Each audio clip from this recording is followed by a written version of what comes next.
الحمد لله وكفى والصلاة والسلام على عباده الذين اصطفى خصوصا على أفضلهم وخاتم النبيين محمد الأمين وعلى آله وصحبه أجمعين. أما بعد فقد قال الله تبارك وتعالى كما ورد في سورة لقمان: اعوذ باللہ من الشیطان الرجیم بسم اللہ الرحمن الرحیم وَلَقَدْ آتَيْنَا لُقْمَانَ الْحِكْمَةَ أَنِ اشْكُرْ لِلَّهِ وَمَنْ يَشْكُرْ فَإِنَّمَا يَشْكُرُ لِنَفْسِهِ وَمَنْ كَفَرَ فَإِنَّ اللَّهَ غَنِيٌّ حَمِيدٌ. وَإِذْ قَالَ لُقْمَانُ لِابْنِهِ وَهُوَ يَعِظُهُ يَا بُنَيَّ لَا تُشْرِكْ بِاللَّهِ ان الشرك لظلم عظيم. ووصينا الانسان بوالديه حملته امه وهنا على وهن وفصاله في عامين ان اشكر لي ولوالديك الي المصير. وان جاهداك على ان تشرك بي ما ليس لك به علم فلا تطعهما وصاحبهما في الدنيا معروفا واتبع سبيل من أناب إلي ثم إلي مرجعكم فأنبئكم بما كنتم تعملون.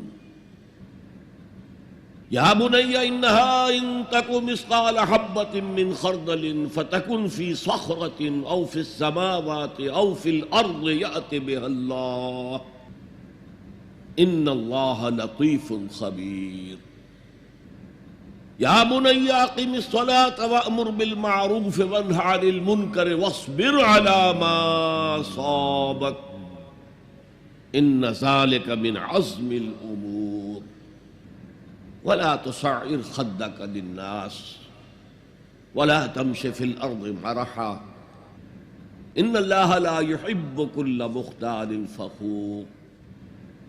واقصد في مشيك واغضض من صوتك ان انکر الاصوات لصوت الحمیر. صدق اللہ العظیم. رب اشرح لي صدری ویسر لي امری واحلل عقدۃ من لسانی یفقهوا قولی. اللهم ربنا الہمنا رشدنا واعذنا من شرور انفسنا. اللهم ارنا الحق حقا وارزقنا اتباعه وارنا الباطل باطلا وارزقنا اجتنابه. آمین یا رب العالمین.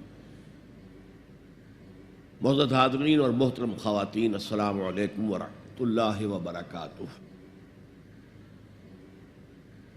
ہماری آج کی گفتگو کا عنوان اور موضوع مشکلات القرآن میں سے ہے. ہمارے دین کے گہرے فہم سے تعلق رکھنے والا ہے. آیا ایمان کل کا کل کسی نبی کے ان امور ایمانی کی اطلاع دینے پر منحصر ہے یا اس ایمان کی کوئی جڑ عقل انسانی اور فطرت انسانی میں موجود ہے؟ یہ گویا کہ ماہیت ایمان، حقیقت ایمان کے موضوع سے بہت گہرے تعلق رکھنے والا موضوع ہے. اس کے لیے سب سے پہلے ہم نے منتخب کیا ہے ایک ایسے شخص کے ذکر کو جو نہ نبی تھا نہ کسی نبی کا پیروکار تھا، صرف ایک حکیم اور دانا اور سلیم الفطرت اور سلیم العقل انسان تھا. وہ اپنے غور و فکر سے اور اپنی فطرت کے اندر چھپی ہوئی شہادتوں سے ایمان کے ضمن تک کہاں پہنچا، یہ در حقیقت اس موضوع پر ایک مثال ہے جو قرآن میں پیش کی گئی ہے. حضرت لقمان عرب میں مشہور تھے، ایک بہت دانا اور حکیم انسان. ان کے مقولے مشہور تھے، انہیں کوٹ کیا جاتا تھا. جیسے آپ دیکھتے ہیں میں اپنے خطابات میں علامہ اقبال کو کوٹ کرتا ہوں، ایسے ہی ان کو بھی کوٹ کیا جاتا تھا، ان کے اقوال افعال کو. لیکن وہ عرب نہیں تھے. وہ نوبیا ایک علاقہ ہے کہ جو موجودہ سوڈان اور مصر کی سرحد کے قریب، حصہ سوڈان کا ہے لیکن مصر کے سرحد کے ساتھ ملحق، وہاں کے رہنے والے انسان تھے. سوسائٹی کے کسی اونچے طبقے سے تعلق نہیں تھا، پیشے کے اعتبار سے بڑھئی تھے، کارپینٹر تھے. لیکن اللہ تعالیٰ جس کو چاہے حکمت سے نواز دے. وَمَن يُؤْتَ الْحِكْمَةَ فَقَدْ أُوتِيَ خَيْرًا كَثِيرًا. جس کو اللہ تعالیٰ حکمت عطا کر دے اس کو تو گویا خیر کثیر عطا کر دیا گیا. شاہ ولی اللہ دہلوی رحمۃ اللہ علیہ کی ایک تالیف کا نام خیر کثیر بھی ہے، جیسے حجت اللہ البالغہ ان کی مشہور ترین کتاب ہے. تو خیر کثیر کیا ہے؟ حکمت. اس پہلو سے جیسا کہ میں عظمت قرآن کے ضمن میں عرض کر چکا ہوں کہ تعلیم و تربیت نبوی علی صاحب الصلاۃ والسلام کا جو ٹاپ کا درجہ ہے وہ تعلیم حکمت ہے. یتلو علیہم آیاتہ ویزکیہم ویعلمہم الکتاب والحکمہ. حضرت لقمان کو اللہ تعالیٰ نے حکمت عطا کی. اسی طرح حضرت یحییٰ کے بارے میں آتا ہے وَآتَيْنَاهُ الْحُکْمَ صَبِیًّا. ہم نے اسے بچپن ہی میں حکمت عطا کر دی تھی. یہ جو حضرت لقمان ہیں، میں نے ان کے ضمن میں دو لفظ استعمال کیے ہیں، سلیم الفطرت، سلیم العقل. پہلے ان کو ڈیفائن کر لیجیے. انسان میں ایک عقل ہے اور یہ ہمارے وجود حیوانی کا حصہ ہے. تمام حیوانات میں عقل ہے، تھوڑی ہے، کم ہے، لیکن ہے. انسان میں یہ عقل ترقی کرتے ہوئے بہت بلندی پر پہنچی ہے. اسی عقل کا ظہور ہوا ہے بڑے بڑے فلسفیوں کی شکل میں. سقراط، افلاطون، ارسطو، یہ کون تھے؟ تو عقل جو ہے یہ خود اپنی جگہ پر ایک روشنی ہے، لیکن یہ انتہائے مقصود تک نہیں پہنچا سکتی. اس کی لیمیٹیشنز ہیں.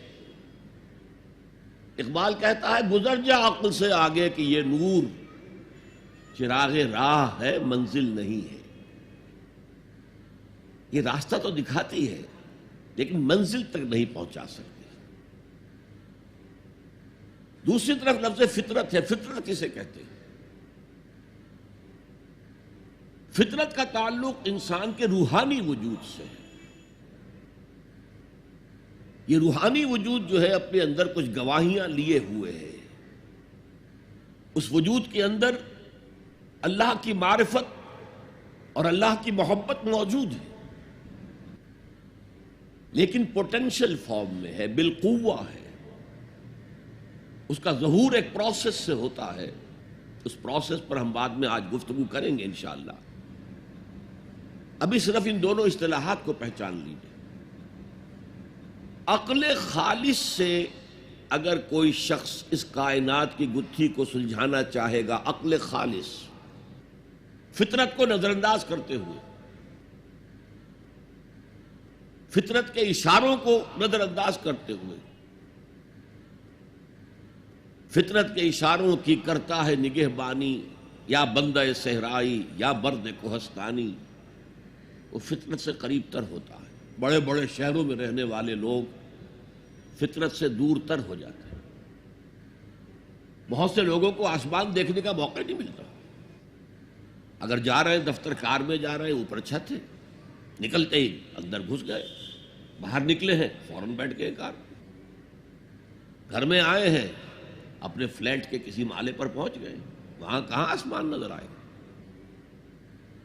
تو جتنا جتنا تمدن آگے بڑھا فطرت سے دور ہوتا چلا گیا. لیکن اس فطرت کے اندر جو شہادت مضمر ہیں وہ ایک بہت بڑی حقیقت ہے۔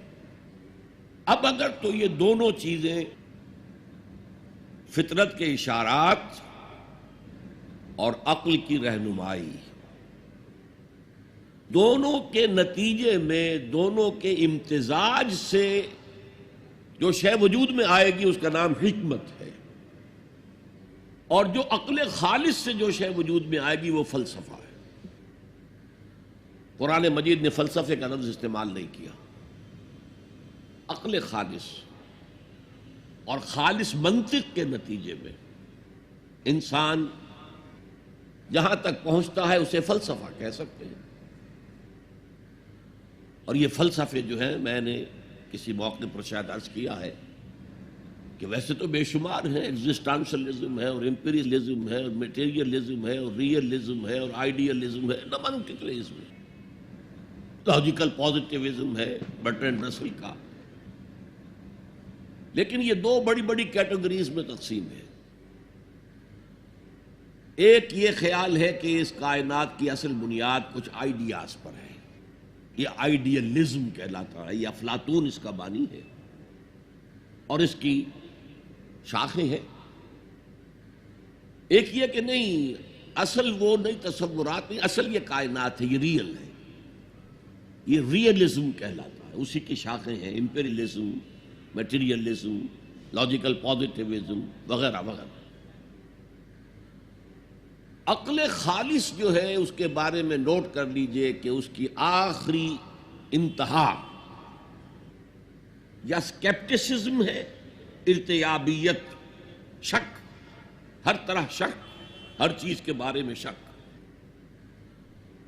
اور یا پھر ایگنوسٹسزم ہے، لا ادریت، کہ ہم نہیں پہچان سکتے، اس حقیقت کا علم حاصل کر ہی نہیں سکتے، وہاں تک ہماری رسائی ہو ہی نہیں سکتی، لا ادری، میں نہیں جانتا، تو لا ادریت، ایگنوسٹسزم، یا ارتیابیت، ریب سے بنا شک، اور اس سے بنا ہے سکیپٹسزم۔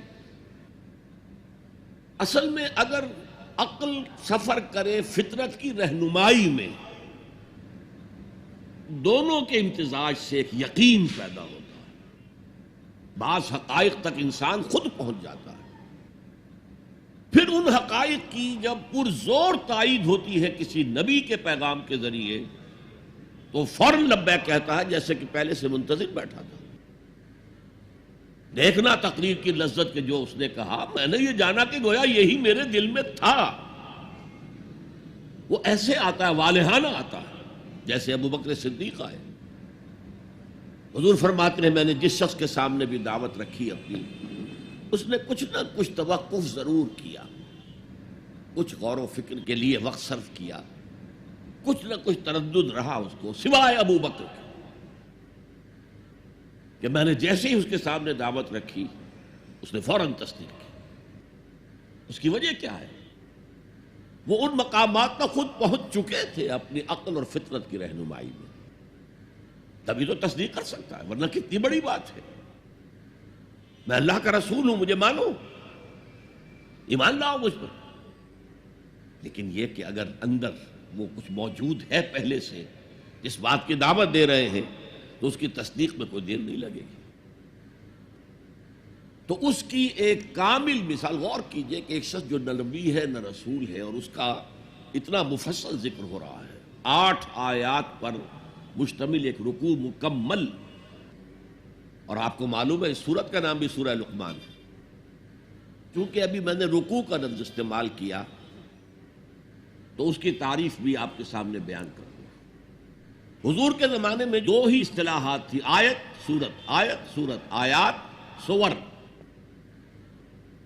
اس کے سوا ایک اور اصطلاح تھی، حزب یا منزل۔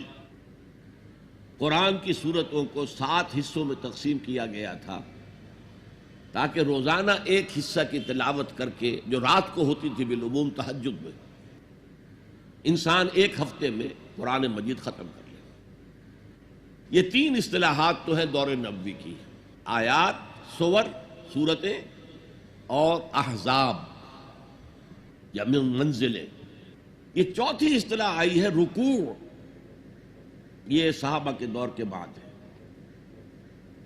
بڑی صورتوں کو اس لیے رکوعوں میں تقسیم کیا گیا کہ ایک رکوع کو ایک رکعت میں پڑھ لیا جائے، رکعت رکوع کے ساتھ ہے۔ آپ کو معلوم ہے جسے جماعت میں رکوع مل گیا اس کی رکعت ہو گئی، اس کی رکعت جو ہے وہ پوری ہے۔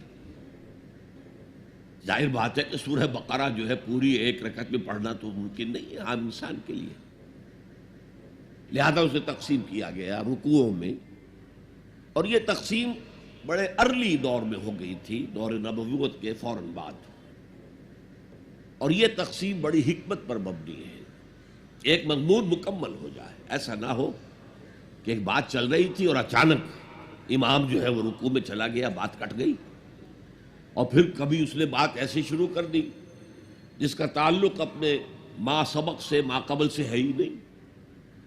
یہ کام کرتے ہیں وہ ائمہ جو عالم نہیں ہے، حافظ ہے، قاری ہے، عالم نہیں ہے، اور اس میں بسا اوقات بڑی شدید تکلیف ہوتی، کوفت ہوتی۔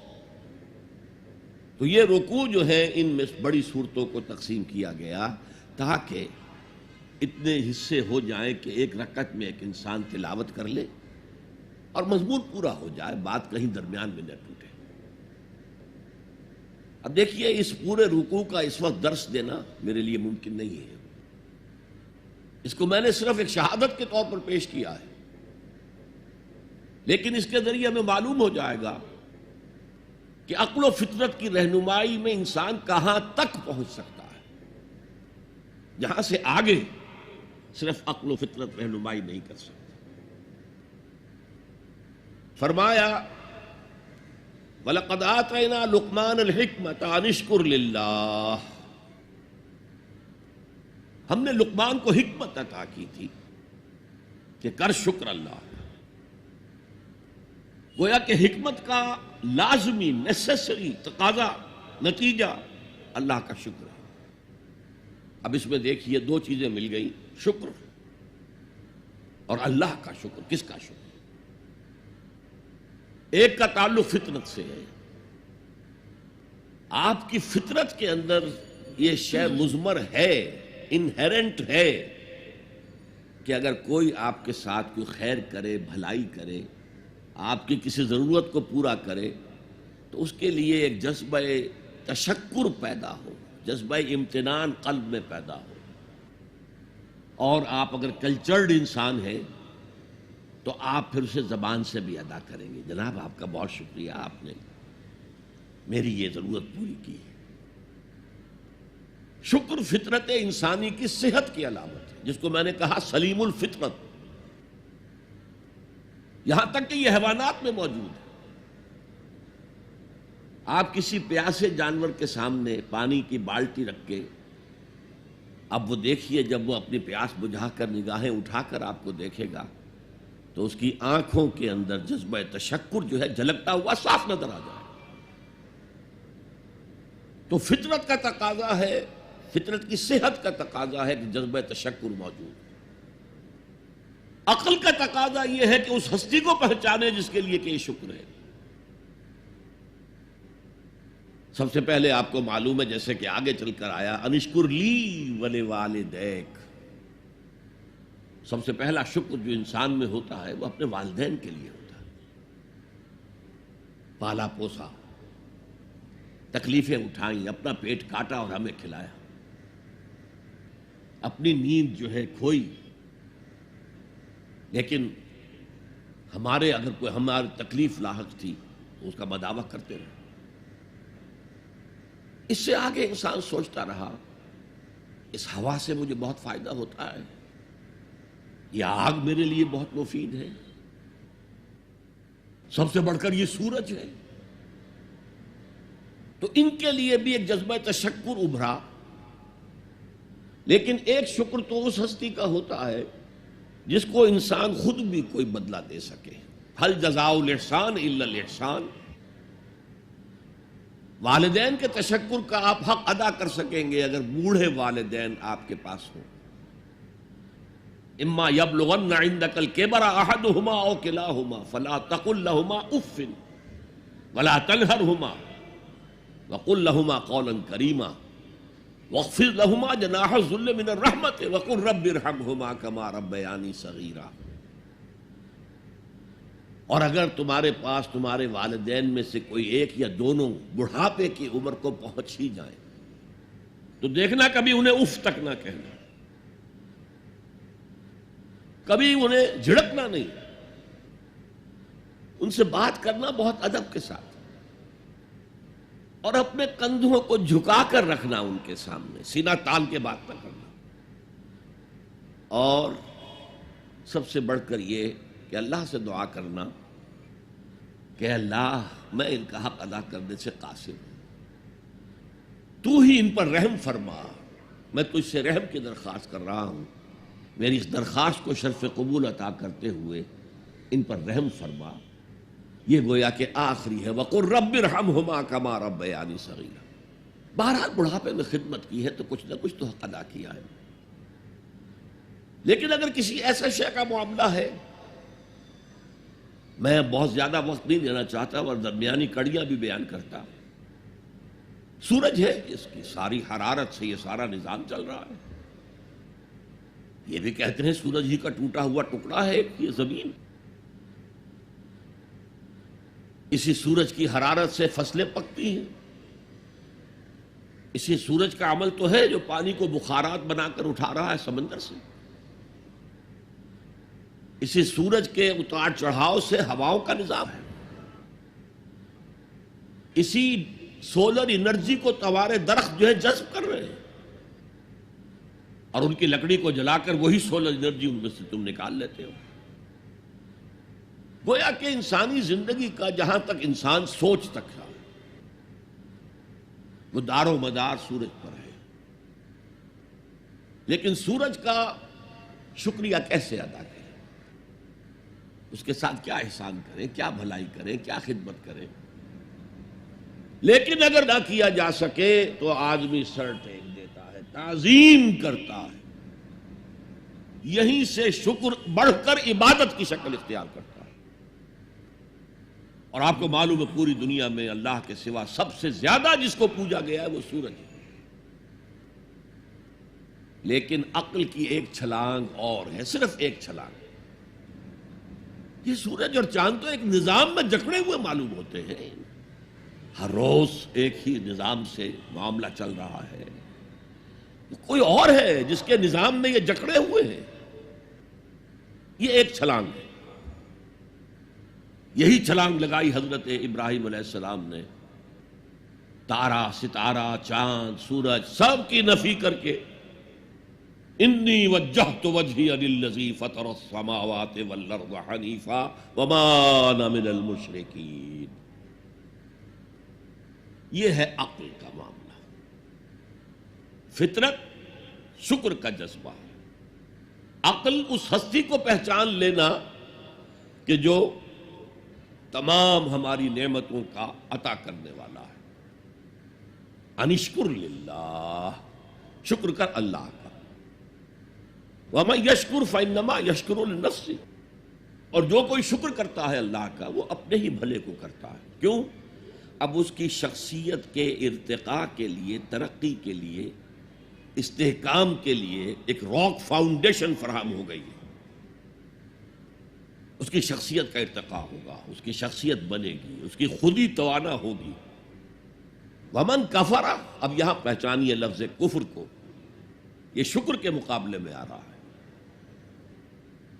ومن کفر، کفر کے معنی جو ہے اصل میں چھپا لینا ہے۔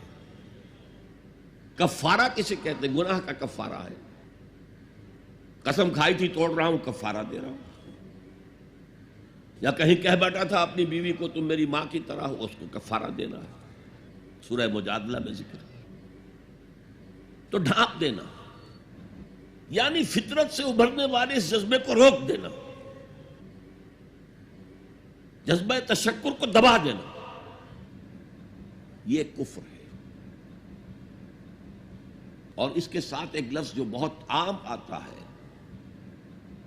الذین کفروا وکذبوا بآیاتنا، کفر تو خود اس نے کیا ہے، اس کے اندر فطرت جو تھی اس فطرت کو اس نے دبایا ہے۔ سیکنڈریلی جب رسول کی دعوت سامنے آئی ہے، آیات سامنے آئی، ان کا انکار کیا ہے، تکذیب کی۔ یہ دو چیزیں ایک نہیں ہے، ہم مانی نہیں ہے۔ یہ ایسا نہیں ہے کہ جیسے گورا چٹا، یہ گویا کہ ایک ہی مفہوم کے لیے دو الفاظ ہیں، نہیں نہیں، کفر اور شے ہے، تکذیب بالکل دوسری شے ہے، جھٹلا دینا۔ تو وَمَنْ كَفَرَ فَإِنَّ اللَّهَ غَنِيٌّ حَمِيدٌ، تو اللہ تعالیٰ تو غنی ہے، اسے کوئی احتیاج نہیں ہے کہ کوئی اس کی تعریف کرے نہ کرے، اس کا کوئی شکر ادا کرے نہ کرے۔ وہ حمید ہے، اپنی ذات میں خود ستودہ صفات ہے، خود محمود ہے، کوئی حمد کرے نہ کرے۔ البتہ حمد کے معنی یہاں سمجھ لیجئے، حمد شکر اور ثنا دونوں سے مل کر بنتا ہے۔ الحمدللہ کل ثنا بھی اللہ کے لیے ہے اور کل شکر بھی اللہ کے لیے۔ انشکر للہ ومن یشکر فانما یشکر لنفسہ ومن کفر فان اللہ غنی حمید۔ اسی کے ساتھ عقل قدم آگے بڑھتی ہے۔ وَإِذْ قَالَ لُقْمَانُ لِابْنِهِ وَهُوَ يَعِظُهُ يَا بُنَيَّ لَا تُشْرِكْ بِاللَّهِ۔ ذرا یاد کرو جب کہ کہا تھا لقمان نے اپنے بیٹے سے، اور وہ اسے واعظ کہہ رہے تھے، نصیحت کر رہے تھے۔ عام طور پر یہی خیال ہے کہ یہ انتقال کے وقت کی نصیحت اور وصیت تھی۔ اب ظاہر بات ہے کہ انسان اپنے انتقال کے وقت اپنے بیٹے کو وہی باتیں بتائے گا جو اہم ترین ہے اس کے نزدیک، اس کی زندگی کا حاصل ہے۔ دولت مند شخص اپنے دولت کا حساب بتائے گا، کہاں کہاں کس کس شکل میں ہے۔ حکیم انسان کے لیے اس کی حکمت ہی اس کا اصل خزانہ ہے، دولت ہے۔ تو اس حکمت کا خلاصہ اور لب لباب ہے جو حضرت لقمان منتقل کر رہے ہیں اپنے بیٹے کو۔ اسی کو اقبال نے کہا تھا کہ یہی ہے متاع فقیر، میرے قافلے میں لٹا دے اسے، لٹا دے ٹھکانے لگا دے اسے۔ میرے پاس جو حکمت ہے، جو بھی میں نے قرآن سے اخذ کی ہے حکمت، یہی کچھ ہے۔ ساقی متاع فقیر، اس اے ساقی متاع فقیر یہی کچھ ہے، میرے قافلے میں لٹا دے اسے، لٹا دے ٹھکانے لگا دے اسے۔ اب حضرت لقمان کیا کہہ رہے ہیں؟ پہلی وصیت، پہلی نصیحت، اللہ کے ساتھ شرک نہ کرنا۔ یہ بھی عقل کا تقاضا ہے۔ یہ پورا نظام کائنات کا اتنا مرکزیت لیے ہوئے ہے، اس کے اجزاء آپس میں اس طرح مربوط ہیں کہ یہاں کنٹرول کسی ایک ہی ہستی کا چل سکتا ہے، دو کا نہیں۔ دو کا ہوگا لفسدتا، اللہ کے سوا بھی کوئی الہ ہوتا تو کائنات میں فساد ہو جاتا۔ ایک کی مرضی یہ ہے، دوسرے کی یہ ہے۔ قرآن میں یہ بھی آیا ہے کہ پھر ہر جو الہ، ہر خالق اپنی شے لے کے علیحدہ ہو جائے گا۔ ایک ہستی ہے جو اس کائنات کو کنٹرول کر رہی ہے، ایک ذہن ہے جو اس کائنات میں کار فرما ہے، ایک حکمت ہے جو اس پوری کریشن کی پشت پر ہے۔ ایک قل هو اللہ احد، یہ ہے حکمت کا دوسرا نتیجہ عقل کے اعتبار سے۔ لا تشرک باللہ، اب یہاں میں شرک کی اقسام نہیں بیان کر سکتا۔ ان الشرک لظلم عظیم، یقیناً شرک بہت بڑی زیادتی ہے، بہت بڑا ظلم ہے۔ ظلم کسے کہتے ہیں؟ عربی میں اس کو کہتے ہیں وضع شیء فی غیر محلہ، کسی شے کو اس کے اصل مقام سے ہٹا دینا۔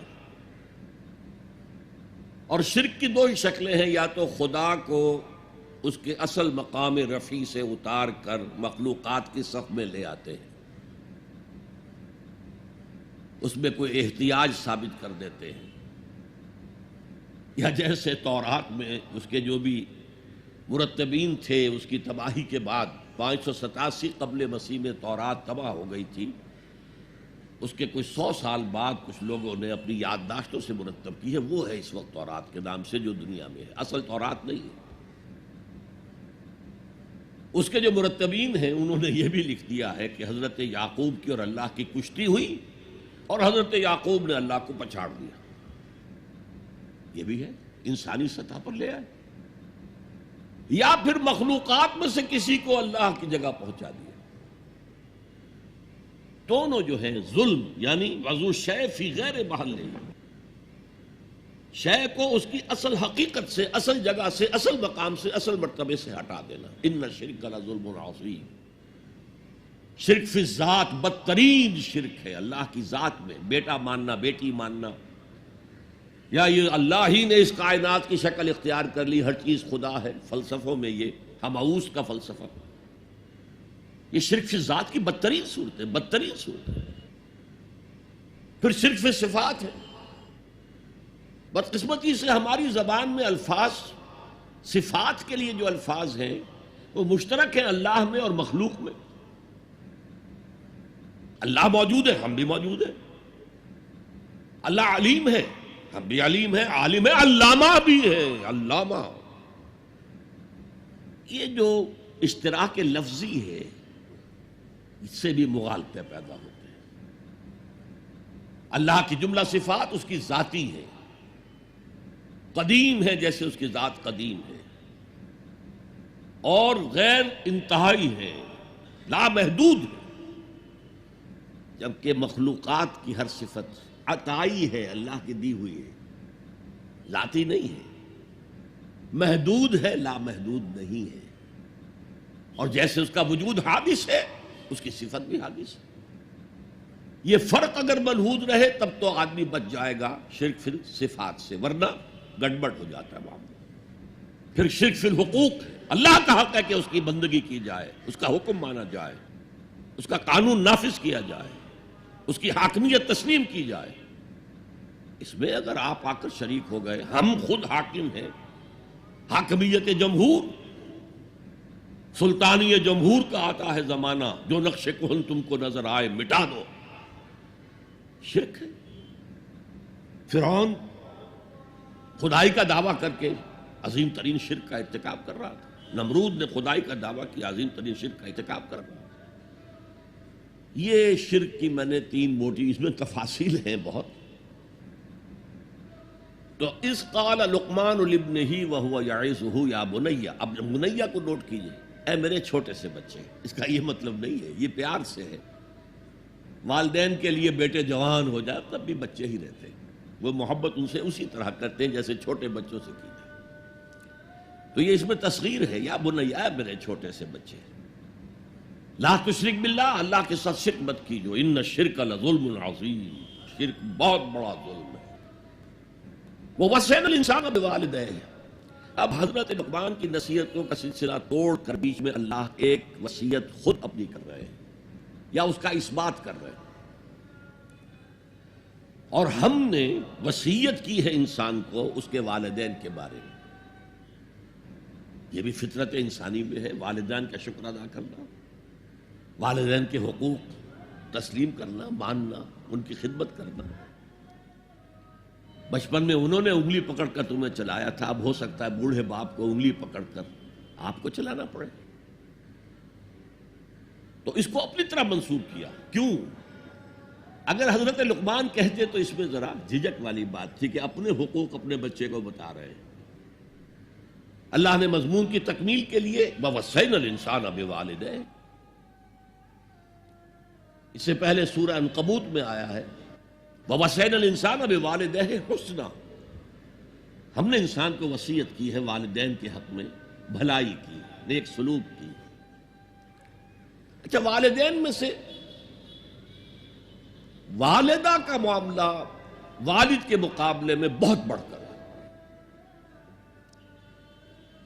والد تو آپ کو معلوم ہے جو بھی ایک تعلق ہوا بیوی سے، اس کے بعد کا جو سارا معاملہ ہے وہ تو ماں کے پیٹ میں، ماں کا خون چوس کر وہ بچہ پل رہا ہے. حملتہ امہ وہنا علی وہن، اسے اٹھائے رکھا اس کی ماں نے کمزوری پر کمزوری جھیل کر. وفصالہ فی عامین، پھر 2 سال تک جوک کی طرح چمٹا رہا ہے اور اس کا دودھ پیتا رہا ہے، اس کی توانائی سٹ کرتا رہا. لہذا والدہ کا حق والد کے مقابلے میں ایک حدیث نبوی کی روح سے 3 گنا ہے۔ یہ بہت اہم نقطہ ہے۔ یہ ایک حدیث میں آتا ہے کہ ایک صحابی نے حضور سے پوچھا، حضور میرے حسن سلوک کا اولین مستحق کون ہے؟ فرمایا تیری ماں۔ کہا ان کے بعد؟ فرمایا تیری ماں۔ تیسری مرتبہ پوچھا، ان کے بعد؟ تیری ماں۔ چوتھی مرتبہ پوچھا تو کہا تیرا باپ۔ گویا کہ والدہ کا حق، اس کی خدمت، اس کے ساتھ نرمی، کہیں اس کے دل کو ٹھیس نہ پہنچا دینا، اس لیے کہ بڑا سخت قسم کا نفسیاتی معاملہ ہوتا ہے۔ آپ کو معلوم ہے جب بچے تھے ہم تو اپنے والدین کی محبت کا مرکز تھے، ان کی ساری محبت ہم پر مرکوز تھی، ہم بھی ان کی شفقت کو مانتے تھے، محبت کرتے تھے۔ ہماری شادی ہو گئی، اولاد ہو گئی تو ہمارا ایک نیا مرکز محبت وجود میں آ گیا۔ بیوی سے محبت ہے، اولاد سے محبت ہے، اب بوڑھے والدین کے اندر پیاس پیدا ہوئی محبت کی۔ یہی ہمارے ہاں ساس بہو کا جھگڑا جو ہے اس کی اصل بنیاد نفسیاتی یہ ہے کہ ان کے دلوں میں پیاس ہوتی ہے۔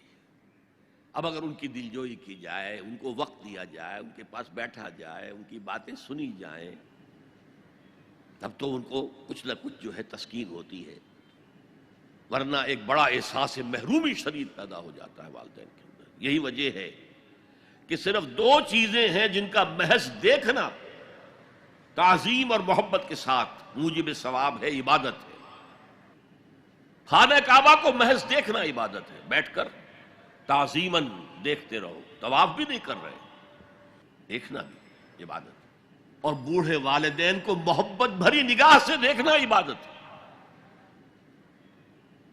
اب یہاں دیکھیے اللہ تعالیٰ کو جیسے کہ کسی جگہ پر فرمایا گیا ان اللہ لا یستحی من الحق، سورہ احزاب میں ہے کہ تمہارا طرز عمل نبی کے لیے تکلیف دہ تھا، لیکن نبی حیا کی وجہ سے تم سے کچھ کہہ نہیں سکتے۔ تو اللہ کو تو کوئی حیا جو ہے کسی حقیقت کو روک لینے پر آمادہ نہیں کر سکتی۔ تو یہاں اللہ صاف فرما رہا اشکر لی ولوالدیک، پہلا شکر میرا ہے، خالق میں ہوں، والدین کے دل میں شفقت میں نے ڈالی ہے، مقدم شکر میرا ہوگا۔ ولوالدیک، مخلوق میں سب سے زیادہ شکر والدین کے لیے، اور یہ قرآن میں 5 جگہ آیا ہے۔ وَقَضَىٰ رَبُّكَ أَلَّا تَعْبُدُوا إِلَّا إِيَّاهُ وَبِالْوَالِدَيْنِ إِحْسَانًا، سورہ بنی اسرائیل، سورہ بقرہ میں ہے، سورہ نساء میں ہے۔ ان اشکر لی ولوالدیک الی المصیر، لوٹنا تو میری طرف ہے، میں حساب لے لوں گا کہ تم نے میرا بھی شکر ادا کیا تھا یا نہیں، اور اپنے والدین کا بھی شکر ادا کیا تھا یا نہیں۔ اب دیکھیے 2 چیزیں آئیں، ایک شکر اللہ کا اور اس کا تقاضا شرک نہ ہو، ایک شکر والدین کا۔ اگر یہ دونوں چیزیں ٹکرا جائیں، کس قدر منطقی ربط ہے قرآن مجید کی آیات میں۔ والدین حکم دے رہے ہیں شرک کرو، کیا کریں؟ آپ کے علم میں ہوگا حضرت سعد ابن ابی وقاص رضی اللہ تعالی عنہ، 10 مبشرہ میں نوجوان تھے، ایز اے ٹین ایجر ایمان لائے ہیں حضور پر۔ باپ کو فوت ہوئے عرصہ ہو گیا تھا، ماں نے بڑی محبت سے، مال بہت چھوڑ گیا تھا باپ، ناز و نام میں پالا۔ اب سعد ایمان لے آئے حضور پر، والدہ نے کہا تم نے اپنے باپ کے دین کو چھوڑ دیا، میں جان دے دوں گی اگر تم اس سے واپس نہ آئے، اور اپنے مشرکانہ عقائد کو تم نے دوبارہ اختیار نہ کیا، مرن برت رکھ لیا۔ اب کیا بیت رہی ہوگی، کس قدر سلیم الفطرت نوجوان تھا سعد، جو نوجوانی میں حضور پر ایمان لایا۔ لیکن فطرت کے اندر جو چیز مضمر تھی، والدین کا ادب، اللہ جسے اپنی طرف منسوب کر رہا ہے وہ فطرت ہے۔ اب یہ ٹکرا رہے ہیں، کیا کریں؟ آیت نازل ہوئی، اور یہ آیت سورہ عنکبوت میں بھی ہے، جیسا کہ میں نے بیان کیا کہ نہیں، یہاں اگر وہ تمہیں مجبور کرے، جاہدا کا لفظ بھی یہاں پہ نوٹ کیجئے، اگر تم سے جہاد کرے، یہ جہاد صرف مسلمان نہیں کرتا، جہاد تو کافر بھی کرتا ہے، مشرک بھی کرتا ہے،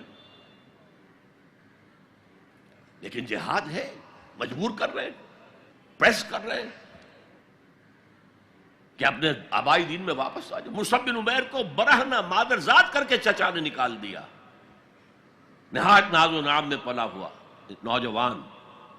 نہرو جی کے بارے میں کہا جاتا ہے ان کے کپڑے پیرس سے سل کر آتے تھے، ان کا 200 درہم کا جوڑا شام سے تیار ہو کر آتا تھا۔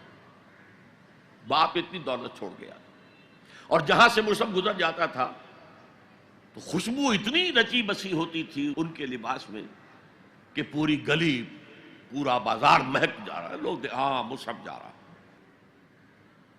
جب ایمان لے آئے، چچا نے کہا دیکھو یہ ساری دولت تمہارے مشرک باپ کی ہے، اب نکل جاؤ گھر سے، تمہارا کوئی حق نہیں ہے۔ اٹھ کر چلنے لگے تو کہا یہ کپڑے جو تمہارے جسم پر ہیں وہ بھی اسی مشرک باپ کے ہیں، اتار دو، اتار۔ مادرزاد برہنہ ہو کر ماں کے پاس آئے، انہوں نے آنکھوں پر ہاتھ رکھے، مصعب کیا ہوا ہے؟ کہا ماں میں موحد ہو گیا، یہ ہے توحید۔ موحد اپنے آپ کو سمجھنا کچھ اور ہے، زندہ قوت تھی زمانے میں یہ توحید کبھی، اور اب کیا ہے؟ فقط ایک مسئلہ علم کلام۔ وَإِن جَاهَدَاكَ عَلَىٰ أَن تُشْرِكَ بِي مَا لَيْسَ لَكَ بِهِ عِلْمٌ فَلَا تُطِعْهُمَا۔ اچھا یہ دو انداز آتے ہیں شرک کے بارے میں، مَا لَيْسَ لَكَ بِهِ علم، تمہارے پاس کوئی علم نہیں ہے ان ہستیوں کے بارے میں جن کے بارے میں کہا جاتا ہے کہ وہ خدا کی شریک ہے۔ عقل جو ہے یہ عقل انسانی تسلیم نہیں کرتی کہ ایک ہی ارادہ ہے، ایک ہی اسکیم ہے، ایک ہی حکمت ہے، ایک ہی پلان ہے جو پوری کائنات کو اپنے احاطے میں لیے ہوئے۔ یا کہا جاتا ہے ما لم ينزل به سلطانا، کسی ایسی ہستی کو شریک نہ کرو جس کے لیے اللہ نے کوئی سند نہیں اتاری۔ اللہ اگر کہتا میرے ساتھ یہ بھی شریک ہے تو ٹھیک ہے، ہم اللہ کو سجدہ کرتے ہیں، اس کو بھی کر دیتے ہیں۔ جیسے کہ حضور سے کہلوایا گیا ان کان للرحمن ولد فانا اول العابدین، اگر رحمان کا کوئی بیٹا ہوتا سب سے پہلے میں عبادت کرتا اس کی۔ کوئی نہیں ہے، نہ بیٹا ہے نہ بیٹی ہے۔ قل هو اللہ احد اللہ الصمد لم یلد ولم یولد ولم یکن له کفوا احد۔ تو فرمایا وَإِن جَاهَدَاكَ عَلَىٰ أَن تُشْرِكَ بِي مَا لَيْسَ لَكَ بِهِ عِلْمٌ فَلَا تُطِعْهُمَا۔ لیکن یہی توازن دیکھیے، یہ صرف اللہ کے کلام میں ہو سکتا ہے، یہ نہیں کہ پھر ان کو دفاع کرو، ان سے کوئی تعلق نہ رکھو، نہیں۔ صاحبهما فی الدنیا معروفا، ان کا کہنا تو مت مانو اس معاملے میں، اللہ کا حق احق ہے، بالا تر ہے، لیکن ان کے ساتھ دنیا میں رہو معروف طریقے سے، ان کے حقوق ادا کرو، چاہے مشرک ہے والدین، چاہے کافر ہے والدین، ان کی خدمت تمہارے ذمے ہے، ان کی ضروریات پورا کرنا تمہارے ذمے ہے اپنے مقدرت کے مطابق۔ صاحبہما فی الدنیا معروفا، اور واتبع سبیل من اناب الی، پیروی والدین کی ضروری نہیں ہے، اطاعت والدین کی لازمی نہیں ہے۔ لا طاعت لمخلوق فی معصیت الخالق، کسی مخلوق کی اطاعت نہیں کی جا سکتی اگر اس سے خالق کی معصیت لازم آ رہی، تو والدین کے لیے بھی ہے۔ اطاعت مطلق نہیں ہے، پیروی ان کی ضروری نہیں ہے، پیروی اس کی کرو جس نے اپنا رخ میری طرف کر لیا۔ ابھی اللہ کا کلام چل رہا ہے نا، درمیان میں جو آیا ہے، اتباع اس کی کرو، دیکھو کون ہے جس نے اپنا رخ میری طرف کر لیا ہے، پیروی اس کی کرو، والدین کی نہیں۔ اسی لیے سورہ بقرہ کے 30 رکوع کی پہلی آیت جہاں حضور کی دعوت کا بیان ہے، وہ کیا ہے؟ یا ایھا الناس اعبدوا ربکم الذی خلقکم والذین من قبلکم لعلکم تتقون۔ اے لوگو، عبادت کرو، بندگی اختیار کرو، پرستش کرو اپنے اس رب کی جس نے تمہیں پیدا کیا، تم سے پہلوں کو بھی پیدا کیا. تمہارے آباء و اجداد بھی تو اسی کی مخلوق تھے. جیسے تم سے خطا ہو سکتی ان سے بھی ہو سکتی تھی. لہذا یہ دلیل نہیں. وہ کہتے تھے ما وجدنا علیہ آبانا، ہم تو اسی کی پیروی کریں گا جس میں ہم نے اپنے آباء و اجداد کو پایا ہے. تو آباء و اجداد کی پیروی ضروری نہیں ہے. وَاتَّبِعْ سَبِيلَ مَنْ أَنَابَ إِلَيَّ ثُمَّ إِلَيَّ مَرْجِعُكُمْ، پھر میری ہی طرف تم سب کو لوٹنا ہے. فَأُنَبِّئُكُمْ بِمَا كُنْتُمْ تَعْمَلُونَ، پھر میں گنتی کر کر کے نبأ تنبیہ پوری طرح بتا دینا، آگاہ کر دینا. ایک تنبیہ ہے، وارن کرنا، ایک تنبیہ ہے. یہ ہے خبر دے دینا پوری طریقے سے، وضاحت کے ساتھ. نبأ سے ہے یہ. فَأُنَبِّئُكُمْ بِمَا كُنْتُمْ تَعْمَلُونَ، جو کچھ کے عمل تم کرتے رہے تھے. اب اس کے بعد پھر حضرت لقمان کی نصیحت. یا بنی انہا ان تک مثقال حبۃ من خردل، اے میرے بچے، انہا اس میں عمل کا معاملہ ہے. عمل سیئہ ہو یا حسنہ ہو، ہا کی ضمیر مؤنث آئی ہے. انہا نیکی ہو یا بدی ہو. انہا ان تکو مثقال حبۃ من خردل، اگر وہ رائی کے دانے کے ہم وزن بھی ہو، پھر وہ نیکی یا بدی. فتکن فی صخرۃ، کسی چٹان کے پیٹ میں گھس کر کیا گیا ہو. او فی السماوات، یا فضاؤں میں کیا گیا ہو، خلاؤں میں کیا گیا ہو. او فی الارض، یا زمین کے پیٹ میں کیا گیا ہو. یات بہ اللہ، اللہ اسے لے آئے گا. کائے کے لیے لے آئے گا؟ جزا و سزا کے لیے لے آئے گا. انسانی اعمال میرے بیٹے یہ جان لو ضائع ہونے والی چیزیں نہیں ہیں. ان کے بدلے نکلیں گے، ان کے نتائج نکلیں گے، ان کے بدلے مل کر رہیں گے. چھوٹی سی چھوٹی چیز بھی، رائی کے دانے کے ہم وزن بھی ہو. مثقال ثقل سے بنا ہے، ثقل کہتے ہیں بوجھ کو. تو اگر وہ رائی کے دانے کے ہم وزن بھی ہوگا تو کہیں نہیں چھپے گا. اسی لیے آیا نا فَمَنْ يَعْمَلْ مِثْقَالَ ذَرَّةٍ خَيْرًا يَرَهُ وَمَنْ يَعْمَلْ مِثْقَالَ ذَرَّةٍ شَرًّا يَرَهُ. کسی نے اگر ذرے کے ہم وزن نیکی کی ہوگی وہ بھی اپنے سامنے پائے گا، اور ذرے کے ہم وزن کوئی بدی کی ہوگی وہ بھی سامنے پائے گا.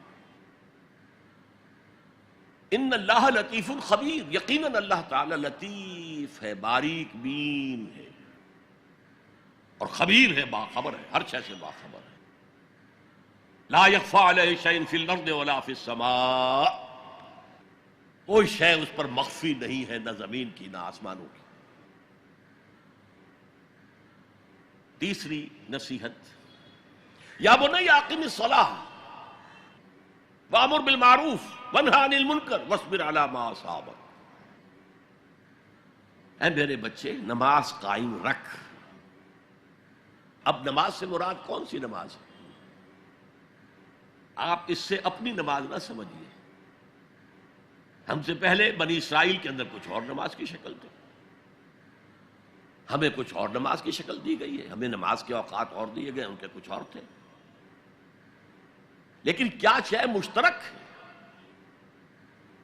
اللہ کے ساتھ ایک لا لگانے کی شکل، اللہ کے ساتھ تجدید عہد کرتے رہنا، اللہ تعالی کے ساتھ ایک تعلق قلبی اور ایک ربط ذہنی برقرار رکھنے کا کوئی نظام ہونا چاہیے. وہ ستون مانو اسے، الصلاۃ عماد الدین. تو نماز قائم رکھ، میں نے ترجمہ رکھ کیا ہے، کر نہیں. ظاہر بات ہے کہ لقمان بھی نماز پڑھتے ہوں گے، جو بھی نماز تھی ان کی، اور یقیناً ان کا بیٹا بھی پڑھتا ہوگا. اس لیے یہاں نماز قائم کر کی بجائے بہتر ترجمہ ہے نماز قائم رکھ. وامر بالمعروف ونہی عن المنکر. اب پھر فطرت کا معاملہ آ گیا. فطرت انسانی واقف ہے کہ یہ شر ہے، یہ خیر ہے. جسے میں نے اس سے پہلے کہا ہے کئی مرتبہ، بیسک ہیومن موریلٹی، جو پوری انسانیت کی میراث ہے، ہر مذہب میں وہی ہے. اسی کی بنیاد پر کچھ لوگ ڈیولپ کرتے ہیں فلسفہ وحدت ادیان، لیکن وہ بات درست نہیں ہے. البتہ یہ کہ جہاں تک بنیادی اخلاقی تعلیمات ہیں وہ مشترک ہیں، وہ انسانوں کی مشترک میراث ہے. جھوٹ مت بولو، سچ بولو، وعدہ خلافی نہ کرو، وعدہ پورا کرو، راہ میں کوئی بھٹک رہا ہو تو راستہ دکھاؤ، کوئی اندھا ہے تو انگلی پکڑ کر اسے سڑک پار کرا دو. یہ فطرت انسانی ہے. اس پہلو سے معروف کا لفظ آیا، نیکی کا لفظ ہی نہیں آیا یہاں. جانی پہچانی شے. اذا ساعت کا سیئتوں کا وحرت کا حسنتوں کا فانت مومن. اگر تمہیں کوئی نیکی کا کام کر کے مسرت حاصل ہو، دل میں انشراح ہو جائے اللہ نے مجھے توفیق دی، اور کوئی برا کام کر کے برا لگے یہ میں نے کیا کر دیا، نہیں کرنا چاہیے تھا، تو تم مومن. تو معروف شے ہے، جانی پہچانی چیز ہے نیکی. اور منکر ہے، فطرت انسانی ابا کرتی ہے برائی سے. یہ علیحدہ بات ہے کہ انسان جو ہے اپنی فطرت کے خلاف چلتا ہے، اپنے مفادات کو دیکھتا ہے، دنیا پرستی میں غرق ہو گیا ہے کہ اندر سے اس کا ضمیر کانشنس اسے ملامت کرتا ہے تم غلط کام کر. پھر آیا بر میں ہم دیکھ سکے وہ اپنے آپ کو سیٹسفائی کرنے کے لیے کہتا ہے میں فلاں فلاں نیکی کا کام بھی تو کر رہا ہوں، تو اتنا مضطرب کیوں ہے؟ تو یہ سارا معاملہ معروف منکر.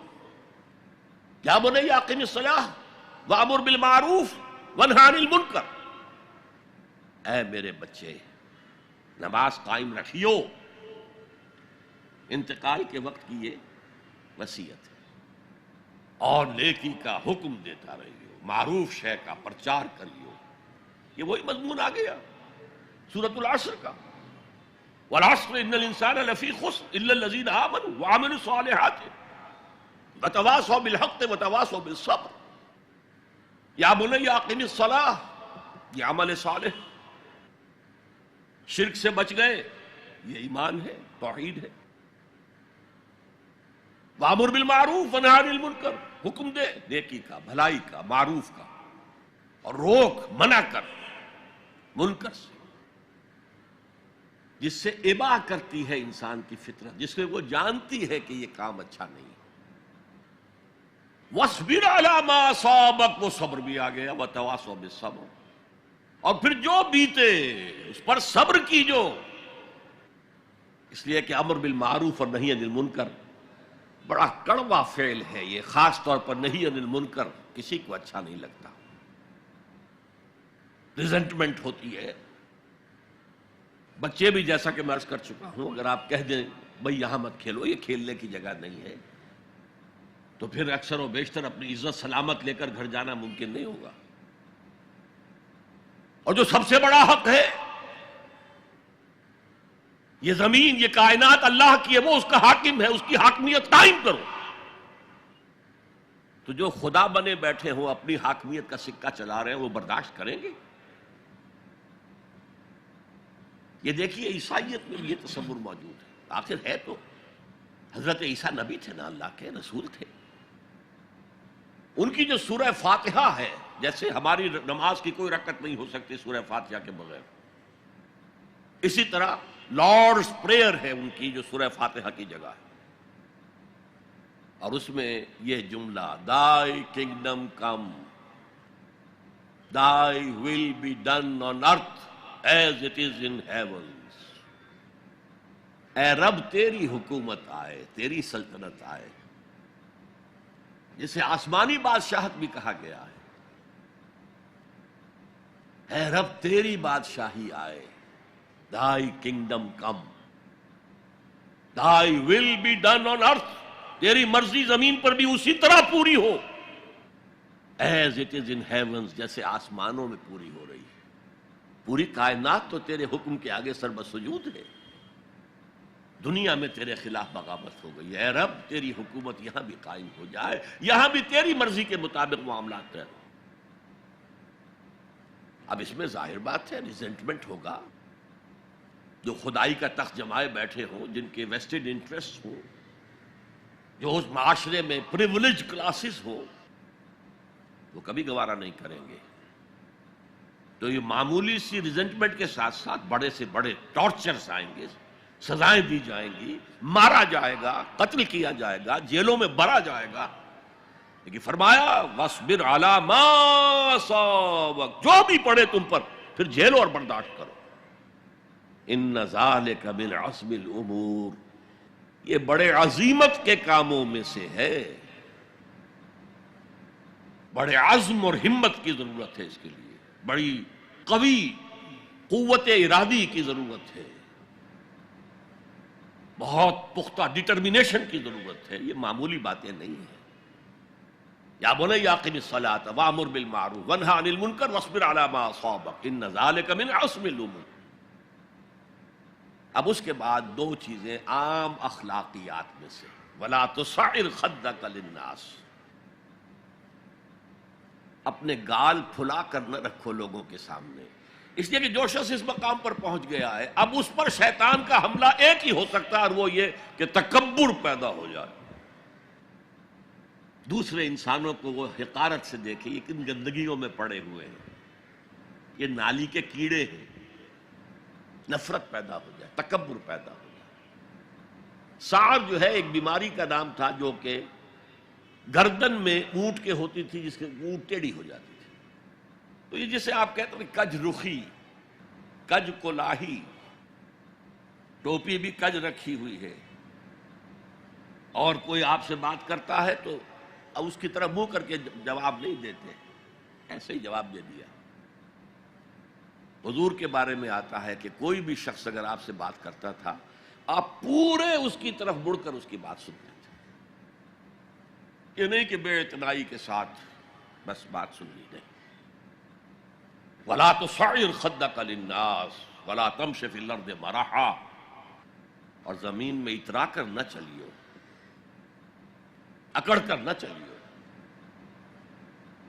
ان اللہ لا يحب كل مختال فخور، یقیناً اللہ کو بالکل پسند نہیں ہے مختال بنا ہے خیل سے، اختیال، گھوڑے کی چال میں ایک تمکنت ہوتی ہے،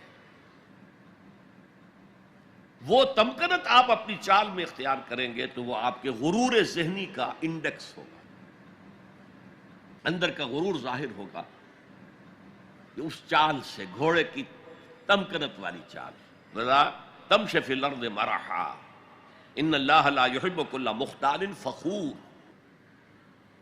فخر کرنے والا، علم پر فخر ہو رہا ہے، تقوی پر فخر ہو رہا ہے، مال پر فخر ہو رہا ہے، اپنے سوشل سٹیٹس پر فخر ہو رہا ہے، اللہ کو پسند نہیں۔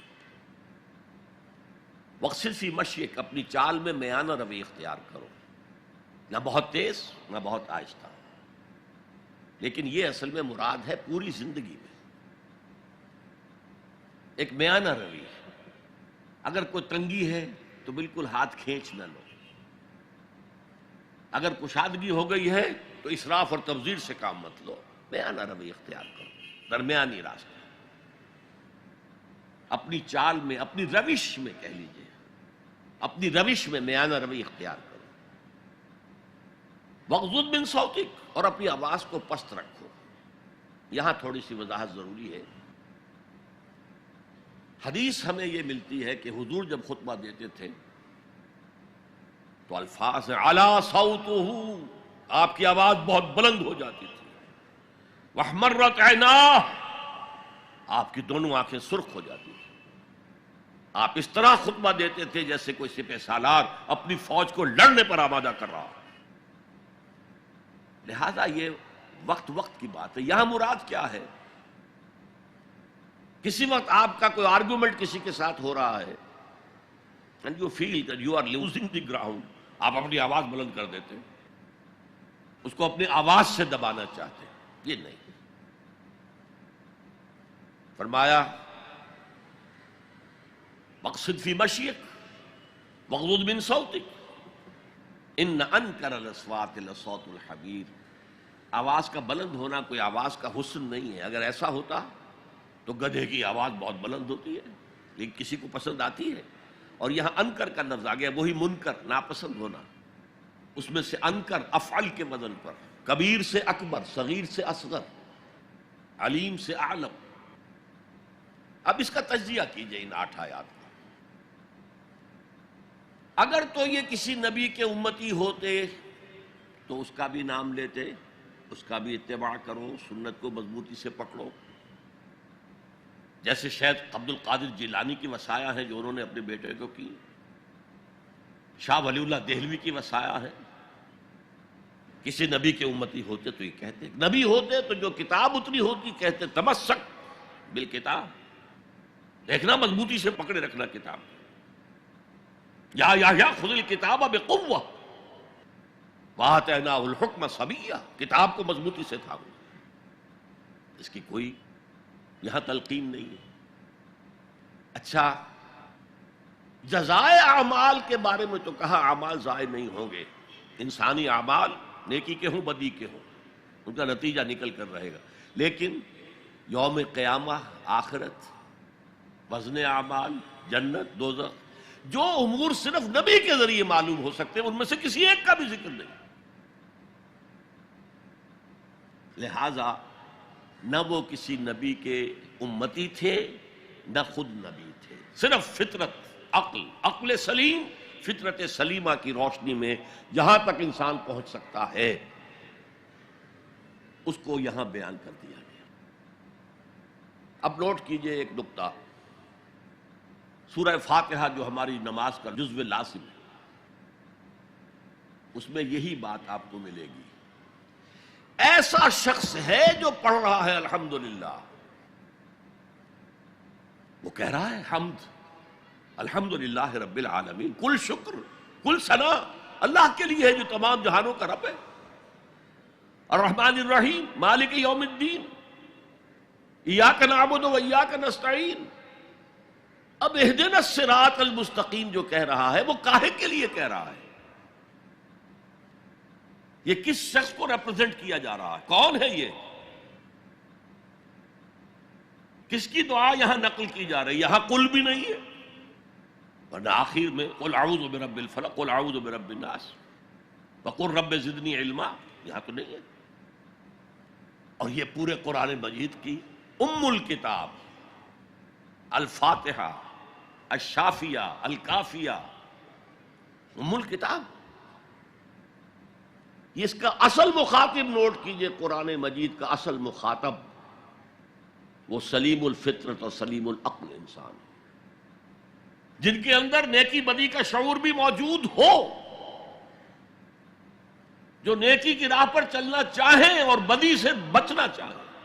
وہ جو یہاں آیا، پھر وہ اللہ سے عہد کر کے اللہ تیری ہی بندگی کریں گے، پرستش کریں گے. تیرا شکر کا حق یہی ہے کہ تیری بندگی کرے، تیرا ہر حکم مانے.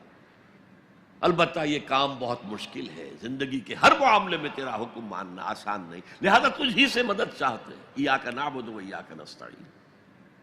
جیسے کہ حضور ہر نماز کے بعد دعاؤں جو مانگتے تھے ان میں سے اللہم اعنی علی ذکرک و شکرک و حسن عبادتک، اے اللہ میری مدد فرما کہ میں تیرا ذکر کر سکوں، تیرا شکر ادا کر سکوں، کما حقک، جیسا کہ تیرا حق ہے، اور حسن عبادت کا حق ادا کر سکوں. اب وہ ہدایت جو مانگی جا رہی ہے وہ انفرادی بھی معاملات ایسے ہوتے ہیں کہ جن میں انسان گھبرا جاتا ہے کہ یہ نیکی ہے یا بدی ہے. حضور نے فرمایا الحلال بین الحرام بین وبینہما مشتبہات. یہ جو درمیان میں آدمی کھڑا ہو جاتا ہے ٹھٹک کر، اور پھر سب سے بڑھ کر نظام اجتماعی، اس تک عقل رہنمائی نہیں کر سکتی. عقل انسانی مجبور ہے کہ گھٹنے ٹیک کر اللہ سے دعا کرے اہدنا الصراط المستقیم. یہ 3 ڈائمنشنز ہیں عورت اور مرد کے درمیان: توازن، حقوق اور فرائض کا، سرمایہ اور محنت کے درمیان توازن، اور جو بھی حکام وقت ہوں اور عوام ان کے درمیان توازن. یہ انسان کے لیے ممکن نہیں. یہاں انسان مجبور محض ہے کہ ہاتھ جوڑ کر دعا کرے. اور دیکھیے اسی کا ثبوت کیا ہے. جب اس اہدنا الصراط المستقیم کا جواب شروع ہوا ہے، یہ تو سوال تھا نا، سائل بن کر ہم نے کہا، اور اب سورہ بقرہ سے جواب شروع ہو رہا ہے. دیکھو یہ ہدایت کی کتاب ہم تمہیں دے رہے ہیں، الف لام میم ذالک الکتاب لا ریب فیہ ھدی للمتقین. یہ ہدایت ہے صرف ان کے لیے جو بچنا چاہتے ہیں.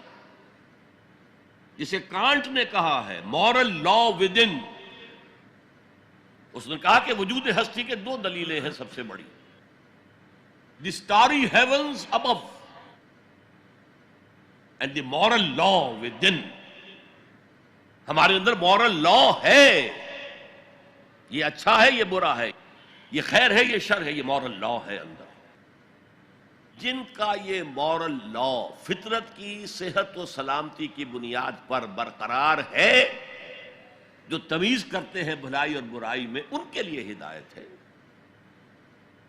اولاً وہی آتے ہیں سلیم الفطرت لوگ، ابو بکر اور عثمان رضی اللہ تعالی عنہما، والذین اتبعوہم بإحسان. پھر کچھ لوگ ان کے پیچھے پیچھے بھی آتے ہیں.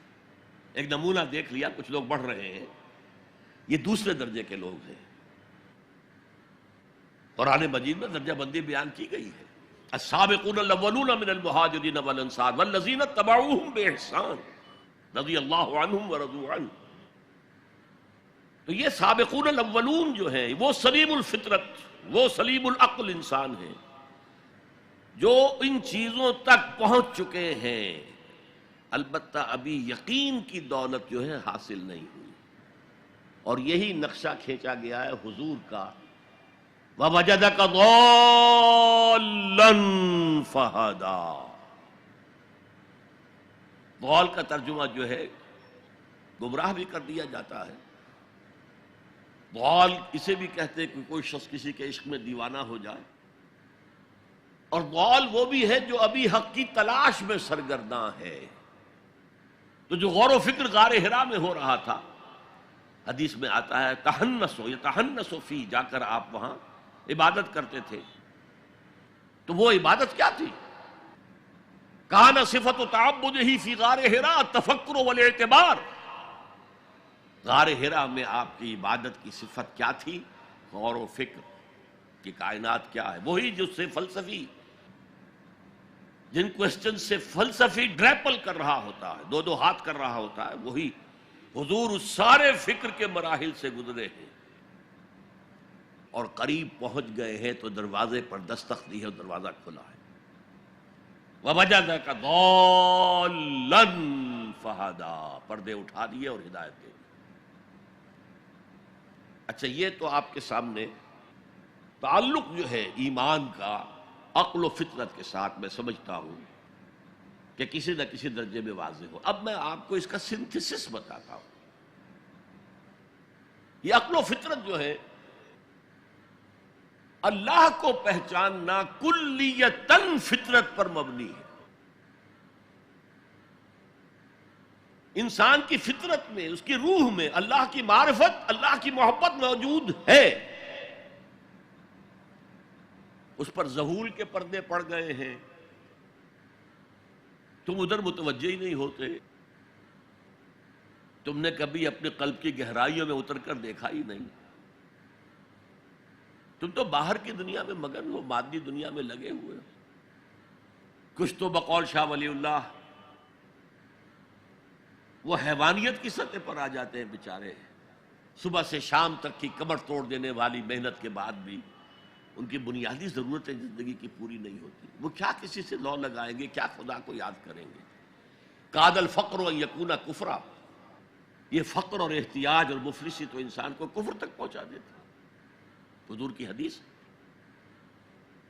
تو تم ادھر متوجہ ہو، ہماری طرح متوجہ نہیں ہوتے. حضرت ابراہیم کا قول کیا تھا؟ انی وجہت وجہی للذی فطر السماوات والارض حنیفا وما انا من المشرکین. اور یہ نماز کا افتتاح بھی ہے. انی وجہت وجہی، میں نے اپنا رخ سیدھا کر لیا ہے اللہ کی طرف، حنیف یکسو ہو کر، دائیں بائیں کوئی میری توجہ نہیں جا رہی. یہ ہے در حقیقت اس عبادت کا تقاضا، جو کہ شکر کا لازمی نتیجہ. اب اس کا سنتھیسس دیکھیے. میں نے کہا کہ سب سے پہلے ایمان باللہ وہ کلیتاً فطرت پر ہے. اسی لیے کانٹ نے یہ ثابت کیا، ایک کریٹیک آف پیور ریزن اس کی کتاب، جس نے ہنگامہ پیدا کر دیا تھا پورے یورپ میں. اس وقت تک کرسچینٹی ڈومیننٹ تھی اور مذہب ایک اہم عنصر تھا انسانی زندگی کا. اس نے کہا اللہ کے وجود کے لیے جتنے منطقی دلیلیں دی گئی ہیں سب غلط ہیں، میں سب کو کاٹ کر دکھاتا ہوں. جیسے ہم کہتے ہیں لوہے کو لوہا کاٹتا ہے، منطق نے منطق کو کاٹ دیا. There is no logical reason to prove the existence of God. A critique of pure reason. میں نے کہا تھا پیور ریزن، عقل خالص جو فطرت سے رہنمائی نہیں لے رہی. وہ فلسفہ جو ہے اس کی منزل کیا ہے؟ ایگنوسٹسزم یا اسکیپٹسزم، لا ادریت یا ارتیابیت. پھر اس نے ایک کتاب لکھی بعد میں، کریٹیک آف پریکٹیکل ریزن. اس نے کہا کہ عملی طور پر انسان اخلاق حسنہ اختیار کر ہی نہیں سکتا جب تک کہ خدا کو نہ مانے. یہ نیسیسٹی ہے انسان کو کہ مانے. علامہ اقبال نے اس کو تسلیم کیا ہے، کانٹ کے اس دعوے کو. وہ ان کی کتاب ہے reconstruction of religious thought in Islam, کہ کوئی منطقی دلیل خدا کے وجود کو ثابت نہیں کر سکتی. متکلمین نے کوششیں کی ہیں لیکن دلیل دلیل کو کاٹ دیتی ہے، منطق منطق کا توڑ کر دیتی ہے. وہ صرف قرآن نے لفظ آیت استعمال کیا جو میں نے بیان کیا تھا. اس کائنات میں ہر شے اللہ کی نشانی ہے. جیسے آپ کو اپنے کسی دوست کی دی ہوئی کوئی شے دیکھتے ہی دوست یاد آ جاتا ہے، ایسے ہی آفاق و انفس میں اللہ کی نشانیاں ہیں. تمہارے اندر بھی اللہ کی نشانیاں ہیں. ذرا توجہ تو کرو، آفاق کو دیکھو، کھول آنکھ، فلک دیکھ، زمین دیکھ، فضا دیکھ. افلا ينظرون الى الابل كيف خلقت والى السماء كيف رفعت والى الجبال كيف نصبت والى الارض كيف سطحت فذكر انما انت مذکر. کیا یہ دیکھتے نہیں، غور نہیں کرتے اونٹ کو کیسے پیدا کیا گیا، کتنا اپنے ماحول کے ساتھ مناسبت رکھتا ہے. 7 دن نہ کچھ کھانے کو ملے نہ پینے کے ملے، اسے کوئی پرواہ نہیں. اس صحرا لقدر صحرا کا جہاز، وہ دیکھتے نہیں آسمان کیسے بلند کر دیا گیا، دیکھتے نہیں پہاڑ کیسے گاڑ دیے گئے، دیکھتے نہیں زمین کیسے پھیلا دی گئی. اے نبی آپ یاد دہانی کرائیے، یہ نشانیوں کی طرف متوجہ کر دیجئے. آپ سوائے یاد دہانی کرانے والے کے اور کچھ نہیں ہے. آپ کے ہاتھ میں اختیار نہیں ہے کہ آپ اللہ کو منوا لیں. یہ تو تمہارے اندر سے فطرت سے ابھر کر گواہی آئے گی.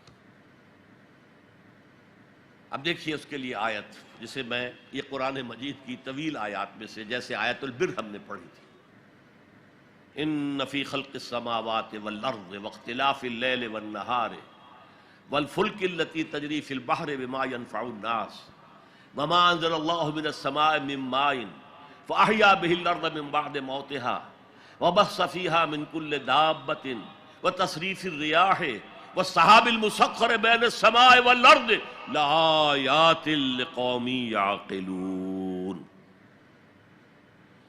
یقیناً آسمان اور زمین کی تخلیق میں، رات اور دن کے الٹ پھیر میں، اس کشتی یا جہاز میں کہ جو ایسا سامان لے کر چل رہی ہوتی ہے جو لوگوں کو نفع پہنچاتی ہے، اور وہ جو اللہ نے آسمان میں سے پانی اتارا اور اس سے زمین کو اس کی موت کے بعد زندہ کر دیا اور زمین میں پھیلا دی ہر طرح کے جاندار، اور یہ ہواؤں کا چلنا اور یہ بادل جو مسخر ہیں زمین و آسمان کے مابین، ان میں سے ہر ایک نشانی ہے، پہچانو. کیا مطلب؟ تم نے کسی مصور کی تصویر دیکھی، تعریف تصویر کی کرتے ہو یا مصور کی کرتے ہو؟ مصور کا کمال ہے، تصویر میں کیا ہے؟ ہاں وہ اپنے منہ سے بول رہی ہے، اپنی زبان حال سے اپنے بنانے اپنے مصور کی تعریف کر رہی ہے. تو کائنات کا ذرہ ذرہ اللہ تعالیٰ کی نشانیوں پر ہے. شیخ سعدی نے کہا، بڑا پیارا شعر ہے، برگ درختان سبز در نظر ہوشیار ہر ورق دفترست از معرفت کردگار. یہ جو سبز درختوں کے پتے ہیں، ایک نگاہ ہوشیار جو کہ ان کی حقیقت کو پہچان سکے، اس کے نزدیک ہر پتا معرفت کردگار کا ایک بہت بڑا دفتر ہے. اور آج ہمیں معلوم ہے ہر پتا ایک فیکٹری ہے، فوٹو سنتھسس کا عمل اس میں ہو رہا ہے، سورج کی انرجی کو جذب کیا جا رہا ہے. برگ درختان سبز در نظر ہوشیار، ہر ورق دفترست از معرفت کردگار. وہ جو آیت میں نے آپ کو سنائی اسے میں نے نام دیا ہے آیت الآیات. اتنی آفاقی آیات کسی اور آیت میں جمع نہیں کی گئی جتنا بڑا گلدستہ ہے یہاں. ان فی خلق السماوات والارض واختلاف اللیل والنہار والفلک التی تجری فی البحر بما ينفع الناس وما انزل اللہ من السماء من ماء فاحیا به الارض بعد موتها وبث فیہا من کل دابۃ وتصریف الریاح والسحاب المسخر بین السماء والارض لآیات لقوم یعقلون. دوسری طرف تمہارے اندر بھی ہے سنوریہم آیاتنا فی الآفاق وفی انفسہم. بے دل نے خوب کہا تھا، یہ چوٹی کے شعراء میں سے رہے ہندوستان کے، یہاں تک کہ غالب کو کہنا پڑا کہ طرز بے دل میں ریختہ لکھنا اسد اللہ خان قیامت ہے. آسان نہیں ہے طرز بے دل میں اردو میں شاعری کرنا. وہ فارسی کے شاعر تھے. ستمست گر ہوست کشد کے بسیر سر و سمندرا تجھے غنچہ کم نہ دمیدئی در دل کشا بچمن درا. کتنے ستم کی بات ہے. تمہاری خواہش آمادہ کرتی ہے کہ چلو چمن میں دیکھو، پھولوں کی بہار دیکھو، درختوں کی بہار دیکھو، گھاس کے اوپر چہل قدمی کرو. ارے تم خود ایک پھول سے زیادہ کھلے ہوئے ہو. کبھی اپنے دل کا دروازہ کھول کر اس میں داخل ہو کر اپنے حسن معنوی کا مشاہدہ کرو. ستمست گر ہوست کشد کہ بے سیر سر و سمندرا تجھے غنچہ کم نہ دمیدئی. دمکتا ہوا غنچہ ہو تم خود در دل کشا بچمندرا. آیات الہیہ اندر بھی موجود ہے. اچھا، ان آیات کے ذریعے سے اللہ کی پہچان ہو گئی، اللہ یاد آ گیا. تھا اندر موجود، اللہ کی علم اور معرفت موجود تھی، پردے آ گئے تھے، ظہور تھا.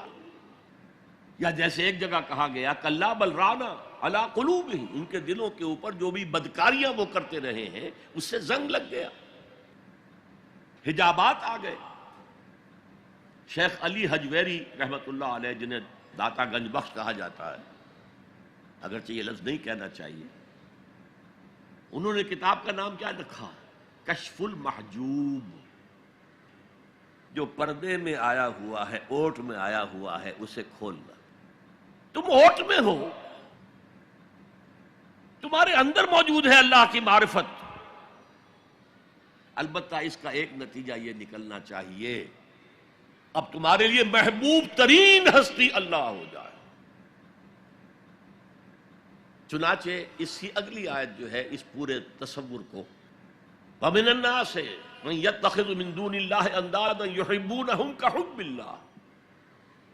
لوگوں میں وہ بھی ہیں جو اللہ کے سوا کوئی مد مقابل گھڑ لیتے ہیں، پکڑ لیتے ہیں، اور ان سے وہ محبت کرنے لگتے ہیں جو اللہ سے کرنی چاہیے. اپنے نفسی کو معبود بنایا ہوا ہے، دولت کو معبود بنایا ہوا ہے، دولت پرست، زر پرست، نفس پرست. وطن کو معبود بنا لیا ہے، وطن پرست. قوم کو معبود بنا لیا ہے، قوم پرست. بہت چھلانگ لگائی تو انسان پرست یا انسان دوست، ہیومنزم. اور اس کو پوج رہے ہیں، اس کے لیے بھاگ دوڑ کر رہے ہیں. وَمِنَ النَّاسِ مَن يَتَّخِذُ مِن دُونِ اللَّهِ أَندَادًا يُحِبُّونَهُمْ كَحُبِّ اللَّهِ وَالَّذِينَ آمَنُوا أَشَدُّ حُبًّا لِلَّهِ. جو اللہ کو مان لیتے ہیں اور پہچان لیتے ہیں، ان کی شدید ترین محبت اللہ کے ساتھ ہوتی ہے. یہ پہلا ہے ایمانیات کے ضمن میں فطرت کی بنیاد پر اللہ کا پہچاننا. عقل کی بنیاد پر پہچاننا وہ ہر شے پر قادر ہے، ہر شے کا جاننے والا ہے، اس کی حکمت کامل ہے، اس کائنات کو دیکھو اور پہچانو، اس کی قوت میں کہیں کوئی کمی نظر آتی ہے، اس کی حکمت میں کوئی کمی نظر آتی ہے، کوئی شے تم کر سکتے ہو پوائنٹ آؤٹ کہ یہ کام یوں نہ ہوتا، یوں ہوتا تو بہتر ہوتا؟ یہ عقل پھر پہچانتی ہے، لیکن اس کی ایگزسٹنس کے لیے یہ صرف ہماری اندرونی شہادت ہے۔ اب آگے چلیے، اس سے اگلا قدم ہے ایمان بالآخرہ۔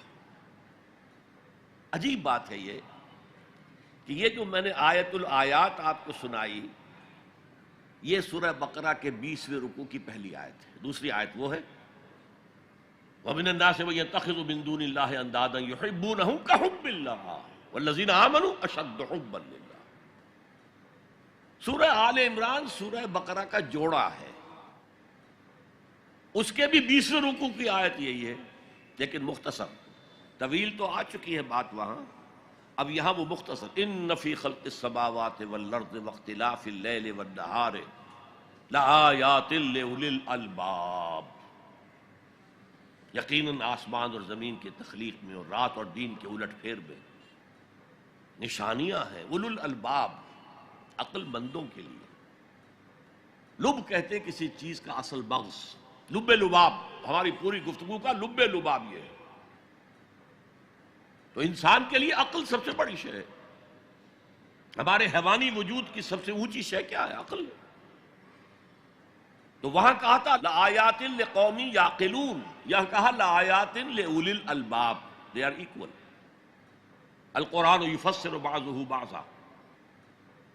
اگلی آیت دیکھیے، اگلا قدم، اللہ کو پہچاننے کے بعد اس کو یاد رکھو، مستحضر رکھو، اور حقیقت زندگی، حقیقت انسان، اس کی الجھی ہوئی ڈور کو سلجھانے کی کوشش کرو، مزید تفکر کرو، غور کرو آسمانوں اور زمین کی تخلیق میں۔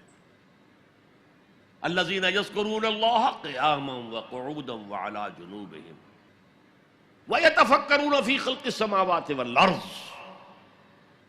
ربنا ما خلقت ھذا باطلا۔ یہ عقل ہے۔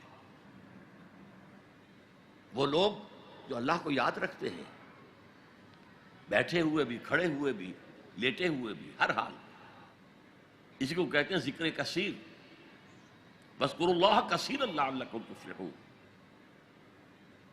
اللہ ذہن میں رہے، موجود رہے، مزید اس گتھی کو سلجھاؤ، کیونکہ تمہارے ڈور کا سرا ہاتھ میں آ گیا ہے۔ الجھی ہوئی ڈور کا سرا ہاتھ میں نہ آئے تو وہ سلجھے گی نہیں، ایک سرا ہاتھ میں آ گیا تو اب آپ اس کو سلجھا لیں گے۔ وہ پہلا سرا ہاتھ میں آ گیا، اللہ۔ اب اس اللہ کو ذہن میں مستحضر رکھتے ہوئے یتفکرون فی خلق السماوات والارض، آسمانوں اور زمین کی تخلیق میں وہ تفکر کرتے ہیں، غور کرتے ہیں، اور سوچ بچار کرتے ہیں، گہرائی میں اترتے ہیں، تو ایک حقیقت ان پر منکشف ہوتی ہے، ربنا ما خلقت ھذا باطلا سبحانک فقنا عذاب النار۔ اے اللہ، تو نے یہ سب کچھ بیکار اور بے مقصد پیدا نہیں کیا ہے، ہر شے میں حکمت ہے، ہر شے با مقصد ہے۔ سبحانک، تو پاک ہے اس سے کہ کوئی بے مقصد شے پیدا کرے یا کوئی بے مقصد کام کرے۔ بے مقصد کام کرنے والوں کو آپ کہیں گے پاگل ہیں۔ ربنا ما خلقت ھذا باطلا، ایک اور جگہ آیا ہے عبسا، تو نے یہ عبث پیدا نہیں کیا ہے، بیکار پیدا نہیں کیا ہے، بے مقصد پیدا نہیں کیا، ہر شے نتیجہ خیز ہے، ہر شے کے نتائج نکلتے ہیں، گھاس کا تنکا بھی بغیر حکمت کے نہیں ہے۔ تو آپ غور کریں اس کائنات میں اس کا رول کیا ہے، گھاس کے تنکے کا بھی رول ہے۔ سبحانک فقنا عذاب اللہ، اس سے ان کا ذہن منتقل ہوتا ہے آخرت کی طرف اور آخرت کے عذاب کی طرف۔ کیوں، کیسے؟ اب یہاں فطرت اور عقل کا پھر امتزاج آپ دیکھیں گے۔ عقل نے فیصلہ کیا یہاں کوئی شے بے مقصد نہیں، نتیجہ خیز ہے۔ فطرت کہتی ہے نیکی نیکی ہے، بدی بدی ہے، اور ہونا تو یہ چاہیے کہ نیکی کا صلہ نیک ملے، اچھا ملے، بدی کا صلہ برا ملے، عقل کہتی ہے۔ لیکن دنیا میں ہم دیکھتے ہیں کہ نیکوکار حلال کھانے والے بمشکل سوکھی روٹی کھا سکتے ہیں، استثناءات ہیں لیکن عام معاملہ تو یہی۔ حرام خور، دھوکہ دینے والے، سودی کاروبار کرنے والے، ہیروئن کا کاروبار کرنے والے، منشیات کا کاروبار کرنے والے، انسان کے صفری جنسی جذبات کو بھڑکا کر آمدنی حاصل کرنے والے، وہ عیش کر رہے ہیں۔ تو اصول تو یہ ہے کہ گندم از گندم پہ رویت جو سے جو، گندم سے گندم اگنی چاہیے، جو سے جو اگنا چاہیے۔ یہ کیا ہو رہا ہے یہاں؟ نیکوکاروں کو کیا ملا؟ نسل انسانی کا سب سے بڑا نیک انسان محمد صلی اللہ علیہ وسلم، اور کئی کئی وقت کے فاقے آتے تھے، ان کی نیکی کا کوئی صلہ دیا جا سکتا ہے دنیا میں سوائے اس کے کہ ان پر درود پڑھیں؟ اللہم صلی علی عبدک و نبیک و رسولک و خلیلک محمد و بارک وسلم، درود پڑھیے۔ اور بدترین انسانوں کو آپ کیا سزا دے سکتے ہیں؟ ہٹلر نے اگر خودکشی نہ کی ہوتی تو آپ اگر فورسپ سے لے کر اس کا ایک ایک رواں نکالتے اور اس کے مسلز کا بھی ایک ایک جو ہے علیحدہ کر دیتے تو کیا اس کے جرائم کی سزا ہو جاتی؟ کروڑوں انسان قتل ہوئے، لاکھوں نہیں، پورا یورپ برباد ہوا ہے، تباہ ہوا، خود اس کا ملک جو ہے وہ سب سے زیادہ تباہی کا جو ہے وہ نشانہ بنا۔ تو دنیا میں ہم نے جزا و سزا کا کچھ نظام قائم کیا ہے، لیکن یہاں نہ جزا اتنی دی جا سکتی ہے جتنا کہ کوئی شخص مستحق ہے، جس نے پوری زندگی اسی میں لگائی کہ خیر کا پرچار کیا اور بدی سے روکا لوگوں کو، یہی اپنا وقت صلاحیت وہ پیسہ کمانے میں خرچ کر سکتا تھا، اس نے لگا دیا اپنے آپ کو، کون اسے صلہ دے گا یہاں؟ اور کیا صلہ ہوگا اس کا؟ اور جن لوگوں نے لوگوں کو گمراہ کیا، شیطان کے چیلے بن گئے، ہزاروں لاکھوں انسانوں کو گمراہی کی طرف دھکیل دیا، ان کو یہاں کیا سزا دی جا سکتی ہے؟ لہذا ثابت ہوا یہ دنیا نامکمل ہے، ایک دنیا، ایک عالم اور ہونا چاہیے، اور وہ ابدی ہونا چاہیے تاکہ پوری پوری بھرپور سزا ملے اور پورا پورا بھرپور اجر دیا جا سکے۔ یہ ہے منطق اور عقل کا تقاضا۔ خیر و شر یہ فطرت ہے، فطرت، خیر خیر ہے، شر شر ہے۔ آج کل کی دنیا میں تو کہہ دیا جاتا ہے nothing is good or bad, only thinking makes it so۔ نہیں، نیکی نیکی ہے، بدی بدی ہے، اور انسان فطری طور پر جانتا ہے کہ یہ نیکی ہے، یہ بدی ہے۔ یہ مورل لا ہے، میں نے کانٹ کا حوالہ دیا، دی مورل لا ود ان، ہمارے اندر ہے یہ۔ اس کا تقاضا یہ ہے کہ نیکوکاروں کو ان کی نیکی کی جزا ملے، بدکاروں کو ان کی بدی کی سزا ملے۔ وہ یہاں پورا نہیں ہوتا، اول تو مجرم پکڑے ہی نہیں جاتے، پھر رشوتوں کے دھندے ہیں، چھوٹ جاتے ہیں، ججوں کو خرید لیا جا سکتا ہے، بڑا جو ماہر وکیل ہے وہ جتنے گواہ کھڑے ہیں اس مجرم کے خلاف ان سب کو کاٹ دیتا ہے جرح کر کے۔ فرض کیجئے یہ سارے مرحلے طے کر لیے، میں نے مثال دی تھی، ایک بوڑھا آدمی ہے جس نے جوان کو قتل کر دیا، آج کل کیا ہوتا ہے کہ انگلی کی حرکت ہی ہے نا، پسٹل سے شوٹ کر دیا۔ اب آپ نے فرض کیجئے سارے مراحل طے کر کے اسے پھانسی کی سزا دے دی، تو کیا سزا بنی اس کی؟ وہ زندگی گزار چکا، کھا پی چکا، اپنے بچوں کو پال پوس چکا، وہ بچے اپنی اپنی جگہ پر ہیں، اس کی بیوی بھی یا بوڑھی ہے یا مر چکی ہے، اور اس نوجوان کا جوان بیوی جو ہے وہ بیوہ ہوئی ہے، چھوٹے چھوٹے بچے یتیم ہوئے، اور یہ بچے اب باپ کی شفقت اور باپ کی نگرانی سے سر پر سایہ نہیں رہا ہے باپ کا، اور ان کے آوارہ ہونے کا امکان بہت شدید ہے۔ وہ آوارہ ہوں گے تو کہاں کہاں تک ان کی آوارگی معاشرے کے اندر گندگی پھیلائے گی۔ انسان کے اعمال ایک وہ ہیں جو وہ اپنی زندگی میں آگے بھیجتا ہے. میرے اور آپ کے اعمال جمع ہو رہے ہیں، کریڈٹ اور ڈیبٹ ہو رہا ہے، وہاں حساب کتاب ہو رہا ہے. ایک وہ اعمال کے اثرات ہیں جو پیچھے چھوڑ کر جاتے ہیں، بما قدم و اخر، وہ جو پیچھے اثرات ہیں. آج جو کوئی نماز پڑھ رہا ہے وہ حضور کے طفیل ہی پڑھ رہا ہے. جو روزہ رکھ رہا ہے وہ حضور کے طفیل ہی روزہ رکھ رہا ہے. حضور ہی نے سکھایا تھا. اسی لیے کہتے ہیں اللہم صلی علی محمد بعدد من صلی وصام، بارک علی محمد بعدد من قام، سجدہ و قام کہہ لیجئے، رکع و قام کہہ لیجئے. اے اللہ محمد پر درود بھیج ان سب کی تعداد کے حساب سے جو نماز پڑھ رہے ہیں، روزہ رکھ رہے ہیں. اس لیے کہ وہ محنتیں، مشقتیں 23 برس کی تھیں جن کا یہ نتیجہ نکل رہا ہے. تو یہ ہے ایمان باللہ سے ایمان بالآخرت تک ہے، فطرت اور عقل کی رہنمائی. الذین یذکرون اللہ قیاما وقعودا وعلی جنوبہم ویتفکرون فی خلق السماوات والارض ربنا ما خلقت ھذا باطلا سبحانک فقنا عذاب النار ربنا انک من تدخل النار فقد اخزیتہ وما للظالمین من انصار. اے اللہ جن کو بھی تو جہنم میں داخل کر دے گا ان کو تو رسوا کر دے گا، وہ رسوا ہو جائے گا، اور ایسے ظالموں کا کوئی مددگار نہیں ہوگا، کوئی تیرے فیصلے کو بدلنے والا نہیں ہوگا، کوئی تیری احتساب کے راستے میں حائل ہونے والا نہیں ہوگا، کوئی تیرے محاسبے کے رخ کو موڑنے والا نہیں ہوگا، کوئی مددگار نہیں. اب غور کیجئے، جو شخص یہاں پہنچ گیا ہے عقل اور فطرت کی رہنمائی میں، اس کے کان میں آواز آئی کوئی اللہ کا بندہ ہے جو کہہ رہا ہے ایمان لاؤ اپنے رب پر، والہانہ رجوع کرے گا کہ نہیں. دیکھنا تقریر کی لذت کہ جو اس نے کہا میں نے یہ جانا کہ یہی میرے دل میں تھا. اگلی آیت کیا ہے؟ ربنا اننا سمعنا منادیا ینادی للایمان. پروردگار ہم نے ایک منادی کرنے والے کی ندا سنی، وہ ایمان کی ندا لگا رہا تھا،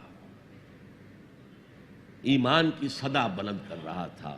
ان آمنوا بربکم، اپنے رب پر ایمان لاؤ. فآمنا. یہاں میں تھوڑا سا آپ کو بتا دوں کہ ایمان کے لفظی معنی کیا ہے اور ایمان کے اصطلاحی معنی کیا ہے.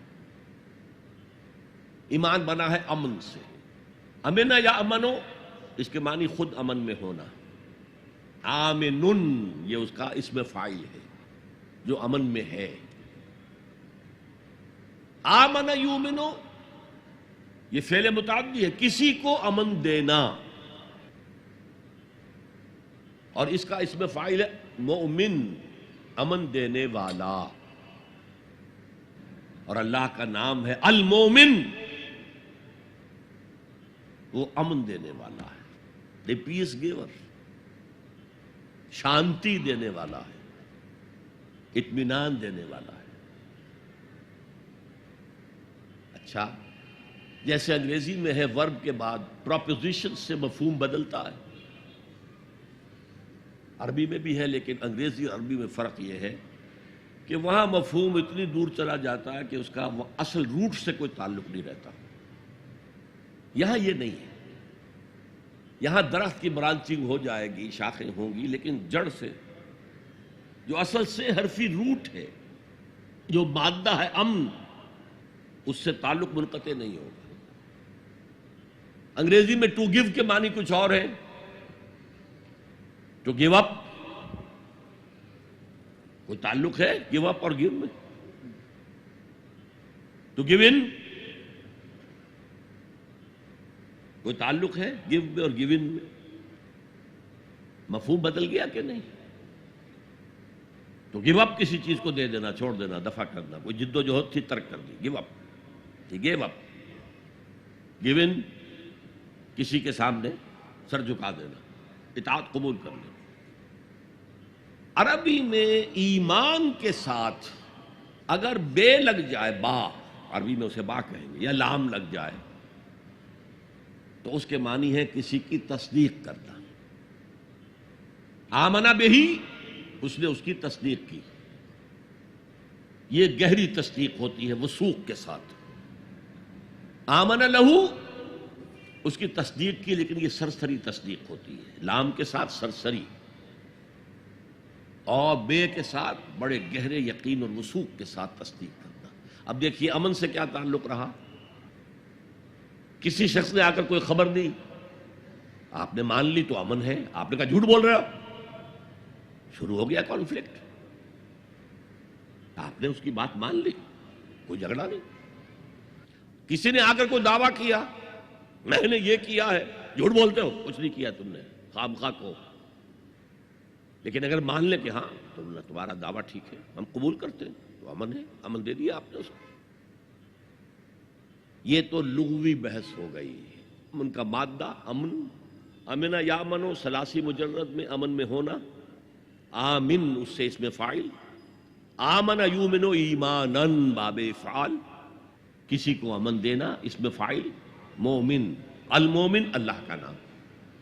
ایمان کے ساتھ با یا لام لگ گیا تو تصدیق، با کے ساتھ ہے تو گہری تصدیق، وثوق کے ساتھ تصدیق، اور لام کے ساتھ ہے تو سرسری سی تصدیق.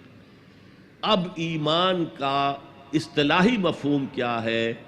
تصدیق بما جاء بہ النبی صلی اللہ علیہ وسلم. ایمان کا تعلق رسول کے دعوے سے ہے، نبوت کے دعوے سے ہے، اس کی تصدیق کر دینا ایمان ہے، اور جو کچھ وہ بتا رہا ہے اس کو ماننا ایمان ہے. تصدیق بما جاء بہ النبی صلی اللہ علیہ وسلم، یہ تصدیق ہے. جو خبریں بھی وہ دے رہے ہیں صحیح ہے. وہ عالم آخرہ کی خبریں دے رہے ہیں، وہ عالم برزخ کی خبریں دے رہے ہیں، وہ اور خبریں دے رہے ہیں، آئندہ کی پیشن گوئیاں کر رہے ہیں، آئندہ کے حالات کی، سب کی تصدیق. ویسے تو یہ کہ یہ تصدیق حضور بما جاء، جو بھی لائے حضور، لیکن حضور لائے ہیں عمل بھی اور فکر و نظر کا سامان بھی. وہ فلسفیانہ سوالوں کا جواب بھی، میٹا فزکس بھی لے کر آئے. ایمان کا جو ہے اطلاق وہ صرف میٹا فزیکل جو تعلیم ہے اس پر ہوتا، اور وہ تمام نبیوں کی ایک ہی رہی ہے. اللہ پر ایمان، جو وقت کا رسول ہے اس پر ایمان، جو بھی کتاب ہے اس پر ایمان، آخرت کا ایمان، بعث بعد الموت کا ایمان. اسی طریقے سے جنت اور دوزخ کا یقین، حساب کتاب کا یقین، وزن اعمال کا یقین. یہ چیزیں ہیں کہ جو ایمان میں اصطلاحاً شامل ہیں، اگرچہ وہ اصطلاح جو ہے وہ کور کرتی ہے شریعت کو بھی، احکام کو بھی، ڈوز کو بھی، ڈونٹس کو بھی، یہ کرو یہ نہ کرو، لیکن جو استعمال ہے وہ در حقیقت ایمان کا اس میٹا فزیکل کانسیپٹ پر ہے. اب یہاں فرمایا ربنا اننا سمعنا منادیا ینادی للایمان ان آمنوا بربکم فآمنا. پروردگار، ہم نے سنا ایک منادی کرنے والے کو، وہ ندا لگا رہا ہے، صدا لگا رہا ہے ایمان کی، کہ لاؤ ایمان اپنے رب پر، یقین کرو اپنے رب پر، توثیق کرو اپنے رب کی، تصدیق کرو اپنے رب کی. فآمنا، تو ہم ایمان لے آئے ہیں. ربنا فاغفر لنا ذنوبنا، تو اے رب ہمارے گناہوں کو بخش دے. اب تک ہم غفلت میں تھے، جو کوتاہیاں سرزد ہوئی ہیں، جو خطائیں ہوئی ہیں، معاف فرما. وکفر عنا سیئاتنا، ہمارے دامن کردار پر جو داغ اور دھبے ہیں انہیں دور کر دے، ہٹا دے. اور ہمارے نامہ اعمال پر جو دھبے لگے اے اللہ اسے دھو دے، ہمارے اعمال نامے کو پاک اور صاف کر دے. ربنا فاغفر لنا ذنوبنا وکفر عنا سیئاتنا وتوفنا مع الابرار. ہمیں وفات دیجو، یعنی موت تک ہم اس پر قائم رہے، اور جو تیرے ابرار بندے ہیں، بہت نیک، ان کے ساتھ ہمیں وفات دیجو. ربنا فاغفر لنا ذنوبنا وكفر عنا سيئاتنا وتوفنا مع الابرار ربنا وآتنا ما وعدتنا على رسلك ولا تخزنا يوم القيامة. اور اے رب ہمارے، ہمیں وہ سب کچھ دیجو جس کا تو نے وعدہ کیا تھا ہمارے ساتھ اپنے رسولوں کے ذریعے. تمہیں جنت دیں گے، ان میں یہ نعمتیں ہوں گی، تمہیں اللہ کا دیدار نصیب ہوگا. جو آخری نعمت اہل جنت کو ملے گی وہ دیدار الہی ہے. یہ سب سے بڑی نعمت ہے، سب سے بڑی دولت ہے. آتنا ما وعدتنا علی رسلک ولا تخزنا یوم القیامہ. اے اللہ قیامت کے دن ہمیں رسوا نہ کیجیے. قرآن مجید میں آیا ہے حساب یسیر، آسان حساب. اللہم حاسبنا حسابا یسیرا. اے اللہ ہم سے آسان حساب لیجیے. اور وہ آسان حساب حضور نے فرمایا کیا ہوگا؟ بس مقدمے کی فائل پیش ہوگی، سرسری سا اللہ نگاہ ڈالیں گے اور بس فارغ جاؤ. تو اے پروردگار ہمیں دیجو وہ سب کچھ جس کا تو نے ہم سے وعدہ کیا اپنے رسولوں کی وساطت سے. ولا تخزنا یوم القیامہ انک لا تخلف المیعاد. یقیناً تو اپنے وعدے کی خلاف ورزی کرنے والا نہیں ہے. ہمیں اندیشہ ہے کہ ہم ان وعدوں کا مصداق بن سکیں گے کہ نہیں. تو اپنے وعدے کے خلاف کرنے والا نہیں ہے، لیکن یہ کہ ان وعدوں کا مصداق بننا، ان وعدوں کا مستحق قرار پانا جو ہے، ہمیں اگر شک ہے تو اس میں ہے. انک لا تخلف المیعاد. ہمیں کوئی اندیشہ نہیں ہے کہ تو اپنے وعدے سے پھر جائے گا. اب جو لوگ اس طریقے سے سلیم الفطرت سلیم العقل انسان فطرت کے اشاروں اور عقل کی رہنمائی میں سفر کرتے ہوئے یہاں تک پہنچے اور پھر نبی کی آواز پر انہوں نے لبیک کہا، ان کی سیرت و کردار کا نمونہ کیا ہے؟ یہ لوگ وہ نہیں ہو سکتے جو ایمان لانے کے بعد گھروں میں بیٹھ رہے ہیں. ان میں آگ بھر گئی ہے. اب وہ اللہ کے دین کے لیے، اس دعوت کو پھیلانے کے لیے تن من دھن لگا رہے ہیں. لہذا اس دعا کا جو جواب، یہ بڑی عظیم دعاؤں میں سے ہے. اور سورہ بقرہ اور سورہ آل عمران کے جوڑے ہونے کی ایک علامت یہ بھی ہے، جیسے دونوں کا آغاز الف لام میم سے ہوتا ہے، دونوں کے شروع میں قرآن کی عظمت کا بیان ہے، دونوں کے اختتام پر عظیم دعائیں ہیں. ربنا لا تؤاخذنا ان نسینا او اخطانا، بڑی لمبی دعا ہے. یہاں پر بھی یہ 3 آیتیں ہیں، لیکن فرمایا فاستجاب لهم ربهم، ان کے رب نے ان کی دعا قبول کر لی. انی لا اضیع عمل عامل منکم، کہ میں تم میں سے کسی عمل کرنے والے کے کسی عمل کو ضائع کرنے والا نہیں ہوں. من ذکر او انثی، چاہے وہ مرد ہو چاہے عورت. یہاں یہ مساوات مرد و زن کا جو قرآنی نظریہ اس کو سمجھ لیجیے. بحثت یہ انسان دونوں برابر ہیں، شرف انسانیت میں برابر کے شریک ہیں. مرد اونچا نہیں، افضل نہیں، عورت نیچی نہیں، گھٹیا نہیں. اخلاقی میدان میں دونوں برابر ہیں.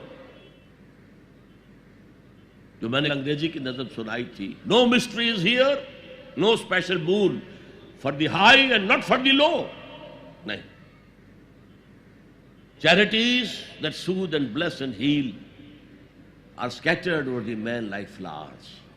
برابر، روحانی ترقی میں برابر ہے، صدیقیت میں برابر ہے. صرف نبوت عورت کو نہیں ملتی، اس لیے کہ نبوت کا فرض ادا کرنا بہت کٹھن ہے. جو معاشرے کی طرف سے مشرکانہ اور کافرانہ ماحول کی طرف سے جو پھر پریشر آتا ہے، جو پرسیکیوشن ہوتی ہے، جو ٹارچر ہوتا ہے، عورتوں کے لیے اس کا برداشت کرنا آسان نہیں. لیکن پھر بھی صحابیات نے اس کی مثالیں قائم کی ہیں. تاہم نبوت کی ذمہ داری، بھاری ذمہ داری، جس کو خود اللہ نے فرمایا انا سنلقی علیک قولا ثقیلا، اے نبی ہم آپ پر ایک بہت بھاری بات ڈالنے والے ہیں، بہت بھاری. ان تمام اعتبارات سے مرد اور عورت میں کوئی فرق نہیں. من ذکر و انثی، جو نیکی عورت کمائے گی اس کے لیے ہے، جو غلطی کرے گی، خطا کرے گی، گناہ کرے گی، اس کا وبال اس پر ہے. جو نیکی مرد کمائے گا وہ اس کے لیے ہے، جو غلط کام کرے گا اس کا وبال اسی پر ہوگا. من ذکر و انثی، اور یہاں بڑا پیارا لفظ آیا ہے بعضکم من بعض. تمہیں فرق کیسے ہو سکتا ہے؟ تم ایک دوسرے میں سے ہو. ایک ہی باپ کے نطفے سے تو بیٹا بھی ہے بیٹی بھی ہے، اور ایک ہی ماں کے رحم میں تو پرورش پائی ہے بیٹے نے بھی اور بیٹی نے بھی. اونچ نیچ کیسے ہو جائے گی؟ ان سطحوں پر قرآن سب سے زیادہ مدعی ہے مساوات مرد و زن کا. لیکن ذمہ داریاں معاشرے میں کیا ہوگی، دونوں کا دائرہ کار کیا ہوگا، ان کی جسمانی ساخت، ان کی نفسیاتی ساخت کے اعتبار سے ان کے فرائض، یہ چیزیں، اور خاص طور پر جو معاشرے کی یونٹ ہے، معاشرے کی اینٹ ہے، فصیل بنی ہوئی ہے اینٹوں سے. اینٹیں کمزور ہوں گی تو فصیل کمزور ہوگی. تو یہ جو ایک اینٹ ہے، ایک فیملی ہے، اس فیملی کے ادارے کو مستحکم رکھنے کے لیے اس کا head of the state, head of the institution ایک ہی ہوگا، اور وہ مرد ہے، عورت نہیں ہوگی. ایک مرد اور ایک عورت when they enter into agreement of marriage، یہاں پر عورت کا کام ہوگا شوہر کی تابع داری کرنا. میں تو حیران ہوا تھا جب میں نے اخبار میں پڑھا، جب سارا فرگوسن اور پرنس اینڈریو کی شادی ہونے والی تھی، اور یہ سارا فرگوسن جو تھی بڑی نٹ کھٹ قسم کی عورت تھی، لڑکی تو کیا تھی، وہ عورت تھی. تو اس کا ایک انٹرویو آیا تھا شادی سے پہلے. I am not going to say, I am not that timid type of woman.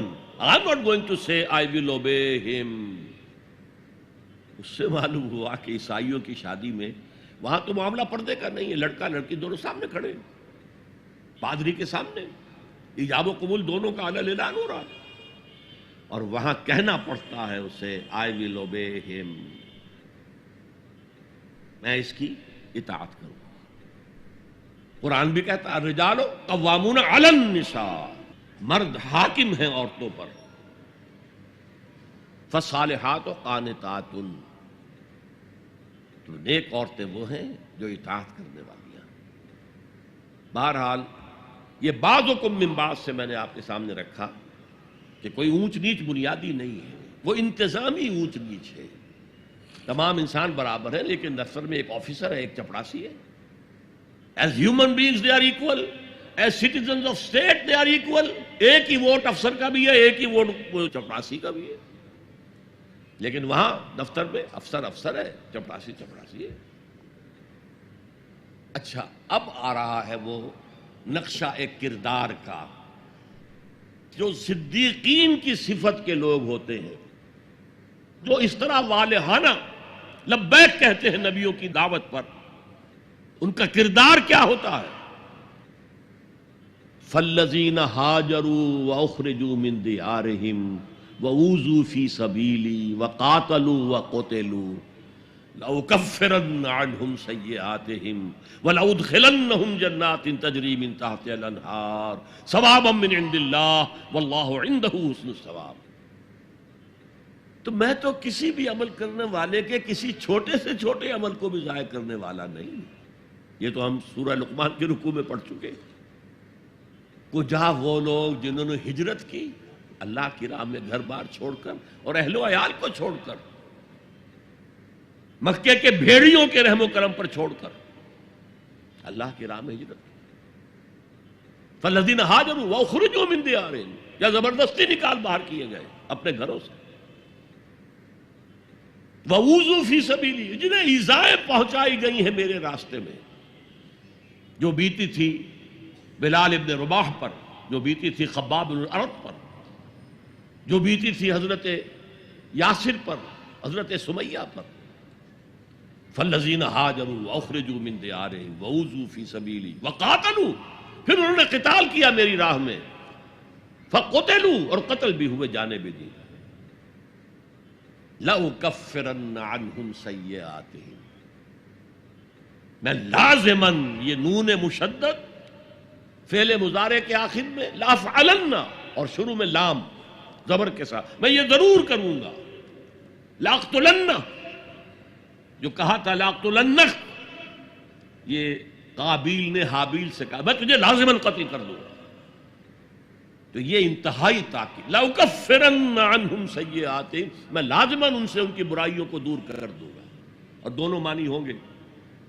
اگر ان کے کردار پر پچھلی زندگی کی وجہ سے کوئی داغ دھبے ہیں، کوئی عادتیں بری ہیں، میں صاف کر دوں گا، دھو کے ان کا دامن کردار سفید کر دوں گا.